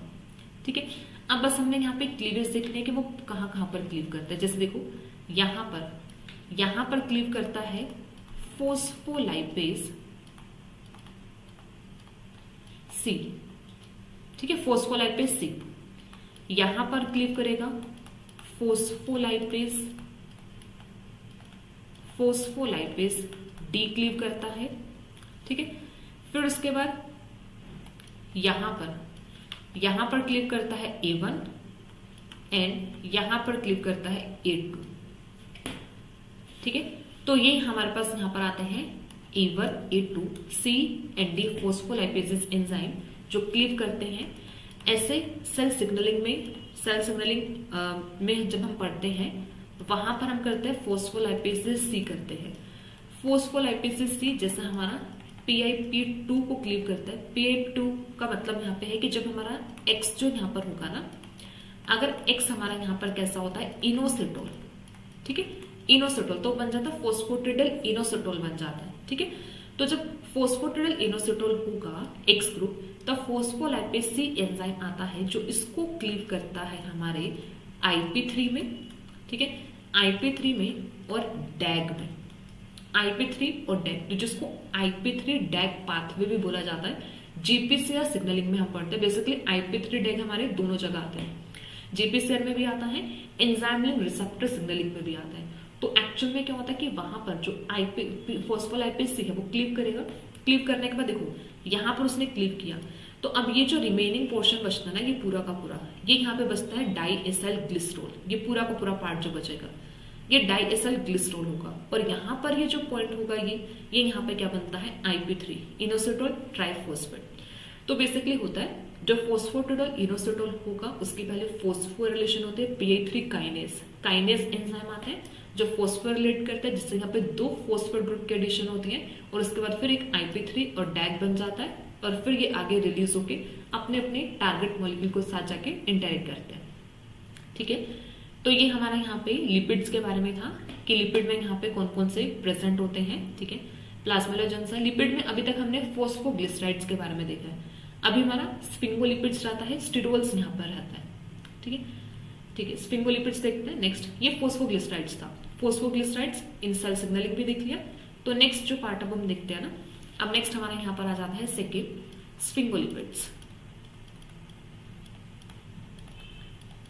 नेक्स्ट आ जाएगा स्फिंगोलिपिड्स।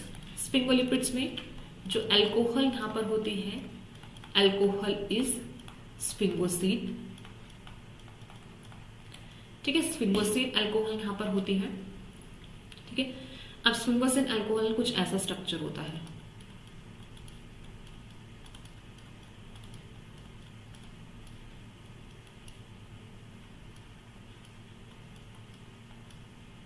ठीक है, कि यहां पर ये स्फिंगोसीड अल्कोहल है CH। ठीक है, यहां पर होगा CS2 यहां पर होगा। ठीक है, इसके अलावा यहाँ पे CS2 CS2 18, फिर यहाँ पे CH3 और यहाँ पे ये OH और यहाँ पे CH होगा। इस CH के साथ यहाँ पर NH, C double bond O R1। ठीक है, और फिर यहाँ पे CS2, यहाँ पर आ जाएगा O, यहाँ पे फॉस्फेट और यहाँ पे ये X ग्रुप। ठीक है, फॉस्फेट X भी अगर इसको सिंपल से लिखो तो ये X इसको कंसिडर करते हैं, X यहाँ पर होगा। तो ये एक स्फिंगोलिपिड है। ठीक है, ये क्या है, एक स्फिंगोलिपिड। स्फिंगोलिपिड में जो एक इंपॉर्टेंट होता है वो ये होता है कि यहाँ पर जो लिपिड अटैच होती है, ठीक है, ये अल्कोहल हुआ, देखो ये एक स्फिंगोसिड अल्कोहल है, लोंग हाइड्रोकार्बन चेन, ये लोंग अल्काइल ग्रुप यहाँ पर होता है। ये जो अल्कोहल यहाँ पर होगी इसमें लोंग अल्काइल ग्रुप यहाँ पर है, देखो CH2 CH2 CS2 18 CH3 यहाँ पर हुआ। और ये जो यहाँ पर लिंकेज बना है या फिर जो फैटी एसिड यहाँ पे लिंक करती है, ये लिंक करती है वाया अमाइड लिंकेज। ठीक है, क्योंकि CONH हम अमाइड बॉन्ड पढ़ते हैं ना, जैसे पेप्टाइड में भी अमाइड बॉन्ड पढ़ते हैं, तो यहाँ पर जो फैटी एसिड है वो लिंक करते हैं वाया अमाइड बॉन्ड। तो ये एक इंपॉर्टेंट या फिर एक यूनिक कैरेक्टरिस्टिक होता है स्फिंगोलिपिड में, यहाँ पे अमाइड बॉन्ड। जैसे प्लाज्मालोजन में ईथर बॉन्ड, नॉर्मल फॉस्फोग्लिसराइड्स में क्या प्रेजेंट है, वहां पे एस्टर बॉन्ड। और ऐसे स्फिंगोलिपिड्स में यहाँ पर जो फैटी एसिड लिंक होते हैं via amide linkage, amide bond के थ्रू लिंक होती है। अब इसमें यहाँ पर ये जो X ग्रुप है, ये X ग्रुप यहाँ पर क्या हो सकता है, this X group can be phosphocholine. ठीक है, फॉस्फोकोलिन हो सकता है, या फिर ये X ग्रुप यहाँ पर हो सकता है हाइड्रोजन। अगर यहाँ पे ये X ग्रुप फॉस्फोकोलिन होगा तब ये बनता है स्फिंगोमाइलिन। ठीक है, तब ये क्या बनेगा, स्फिंगोमाइलिन। जैसे अभी हमने क्या था, स्फिंगोमाइलिन एक टाइप का फॉस्फोलिपिड है, फॉस्फोलिपिड क्योंकि वहां पे क्या है, फॉस्फेट ग्रुप प्रेजेंट होगा। और अगर यहाँ पे H प्रेजेंट होगा तो ये बनेगा यहाँ पे सिरामाइड। और सिरामाइड यहाँ पे क्या है, एक नॉन फॉस्फोलिपिड क्योंकि यहाँ पे फॉस्फेट नहीं होगा। ठीक है, तो यहाँ पे इसके साथ यहाँ पे क्या है, X है। इफ X यहाँ पे क्या हो सकता है, phosphocholine, then it is sphingomyelin. X यहाँ पे H हो सकता है, सिरामाइड यहाँ पर बनेगा, नॉन फॉस्फोलिपिड है। स्फिंगोमाइलिन अबंडेंट होता है इन दी माइलिन शीट। ये जो टाइप के लिपिड है किसमें प्रेजेंट होते हैं, माइलिन शीट में प्रेजेंट होते हैं। ठीक है, अब ये जो X है, X यहाँ पे ये कार्बोहाइड्रेट मतलब शुगर भी हो सकता है। X यहाँ पे क्या हो सकता है, गैलेक्टोज यहाँ पर हो सकता है। ठीक है, यहां पर क्या हो सकता है, ये लैक्टोज यहां पर हो सकता है। तो फिर इसी के बेसिस पर ही यहां पर फिर नाम बनते हैं, जैसे यहां पर बन जाता है, ये बनता है ग्लेक्टोसाइल सेरेब्रोसाइड। ठीक है, ग्लैक्टोसाइड, सेरिब्रोसाइड। और ऐसे यहाँ पे लैक्टोस हो सकता है तो ये बनेगा लैक्टोसाइड, सेरिब्रोसाइड। ठीक है, यहां पर ये बनते हैं। तो मतलब ये एक्स ग्रुप यहाँ पे कार्बोहाइड्रेट भी यहाँ पर हो सकता है। ठीक है, तो ये जो एक्स है यहाँ पे, एक्स यहाँ पे कार्बोहाइड्रेट भी हो सकता है। कार्बोहाइड्रेट में ये मोनोसेक्राइड भी यहाँ पर हो सकता है, और ये यहाँ पर हो सकता है ओलिगोसेक्राइड। ठीक है, ओलिगोसेक्राइड हो सकता है और मोनोसेक्राइड। मोनोसेक्राइड होगा तो हम टर्म यूज कर देते हैं सेरिब्रोसाइड। ठीक है, और अगर ओलिगोसेक्राइड होगा तो हमारे पास यहाँ पे गैंग्लियोसाइड आ जाता है। ठीक है, गैंग्लियोसाइड। तो ये दो टर्म्स हमारे शुगर के बेसिस पर यहाँ पर आते हैं। ठीक है, सेरिब्रोसाइड हो सकता है, गैंग्लियोसाइड। तो स्फिंगोलिपिड्स में फोस्फोलिपिड्स भी आ सकते हैं, नॉन फोस्फोलिपिड भी। एक्स अगर फोस्फेट ग्रुप के साथ एसोसिएटेड होगा तो हमारा फोस्फोलिपिड में हो जाएगा, अगर फोस्फेट ग्रुप नहीं होगा तो वो बन जाएगा नॉन। थर्ड कैटेगरी यहाँ पर हमारी स्टीरोल्स है। स्टीरोल्स में यहाँ पर क्या प्रेजेंट होगा, यहाँ पर आ जाएंगे कोलेस्ट्रॉल। ठीक है, कोलेस्ट्रॉल यहाँ पर है। कोलेस्ट्रॉल बेसिकली हमारे ये प्रेजेंट होते हैं एनिमल सेल में। ठीक है, एनिमल सेल में क्या होते हैं, कोलेस्ट्रॉल प्रेजेंट होते हैं। जब हम प्लांट सेल की बात करते हैं, प्लांट सेल में हमारे पास आते हैं फाइटोस्टेरोल। तो वहां पे कोलेस्ट्रॉल नहीं होता है, प्लांट सेल में फाइटोस्टेरोल होता है। फाइटोस्टेरोल में जैसे एक एर्गोस्टेरोल यहाँ पर आ जाता है। एर्गोस्टेरोल हमारा यीस्ट में प्रेजेंट होता है। ठीक है, एक जैसे यहाँ पर आ जाता है स्टिग्मास्टेरोल आ जाता है। ठीक है, स्टिग्मास्टेरोल है। और यहाँ पर आ जाता है सीटोस्टेरोल। सीटोस्टेरोल प्रेजेंट होते हैं, और एक यहाँ पे प्रेजेंट होते हैं ब्रैकियोस्टेरोल। तो इनके अलग अलग टाइप्स है ना, अलग अलग प्लांट से आइसोलेशन है, तो उसके बेसिस पे स्टिग्मा, सिटोन, ब्रैकियोस्टेरोल यहाँ पे बन जाते हैं। ठीक है, तो ये यहाँ पे डिफरेंट टाइप के स्टेरोल मॉलिक्यूल्स हैं जो प्लाज्मा मेम्ब्रेन में प्रेजेंट होते हैं। तो अब हम लिपिड्स यहाँ पे देखें, तो लिपिड्स में हमने मेम्ब्रेन लिपिड्स में यहाँ पर हमने फॉस्फोग्लिसराइड्स को देखा डिटेल में, सिग्नलिंग में कैसे रोल प्ले करते हैं, प्लाज्मेलोजेंस यहाँ पर होगा, स्फिंगोलिपिड्स के बारे में एंड स्टीरोल्स के बारे में। ठीक है, तो एक यहाँ पे एक टेबल है लिपिड की, वो देखते हैं। देखो अब ये है, देखो अब ये इंपॉर्टेंट, मतलब इंपॉर्टेंट एक टाइप से गो थ्रू यहाँ पे कर लेना कि यहाँ पे जो मेजर कंपोनेंट्स है प्लाज्मा मेम्ब्रेन के इन वेरियस ऑर्गेनिजम्स है। जैसे human myelin sheath, myelin sheath में प्रोटीन यहाँ पे 30% प्रेजेंट है, फॉस्फोलिपिड 30%, स्टीरोल 90%। स्टीरोल टाइप यहाँ पे क्या है, कोलेस्ट्रॉल है। इसके अलावा जो लिपिड प्रेजेंट होता है कौन से यहाँ पर होता है, गैलेक्टोलिपिड्स आता है, प्लाज्मेलोजेंस। ठीक है, प्लाज्मेलोजेंस को कहाँ पे, माइलिन शीट में भी प्रेजेंट है। माउस लिवर में 45% प्रोटीन, 27% फॉस्फोलिपिड्स, 25% कोलेस्ट्रॉल, स्टीरोल में भी टाइप यहाँ पे कोलेस्ट्रॉल। अदर लिपिड कोई भी प्रेजेंट नहीं होता। मेज लिव की बात करें 47% प्रोटीन, 26% फॉस्फोलिपिड, 7% स्टीरोल देखो यहाँ पे कौन सा, सीटोस्टेरोल। तो यहाँ से सीटोस्टेरोल किसमें प्रेजेंट है, मेज लीफ में प्रेजेंट है। अदर लिपिड्स में यहाँ पर क्या जाते हैं, ग्लेक्टोलिपिड्स।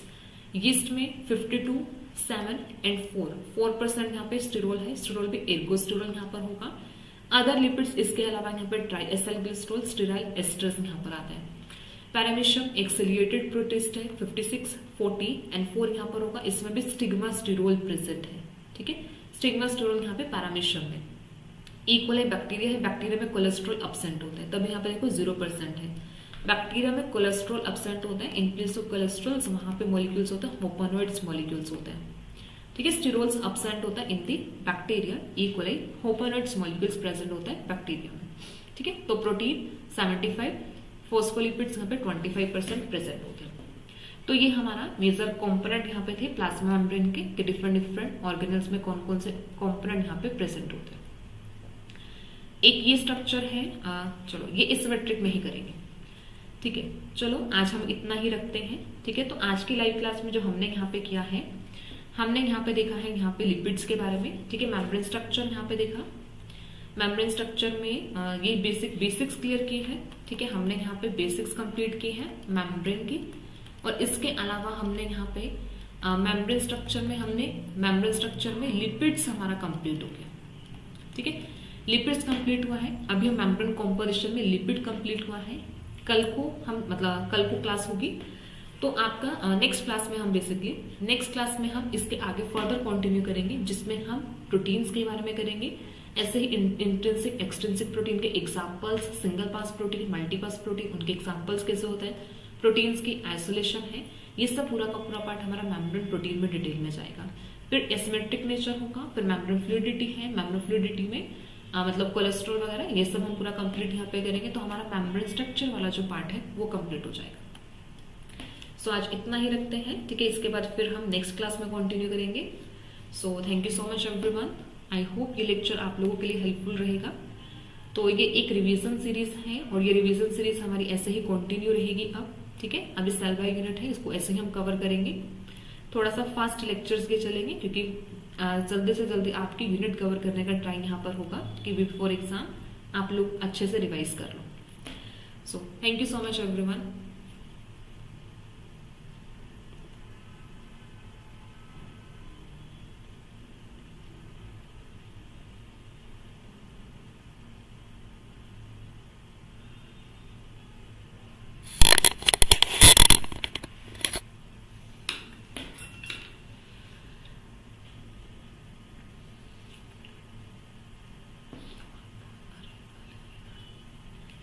My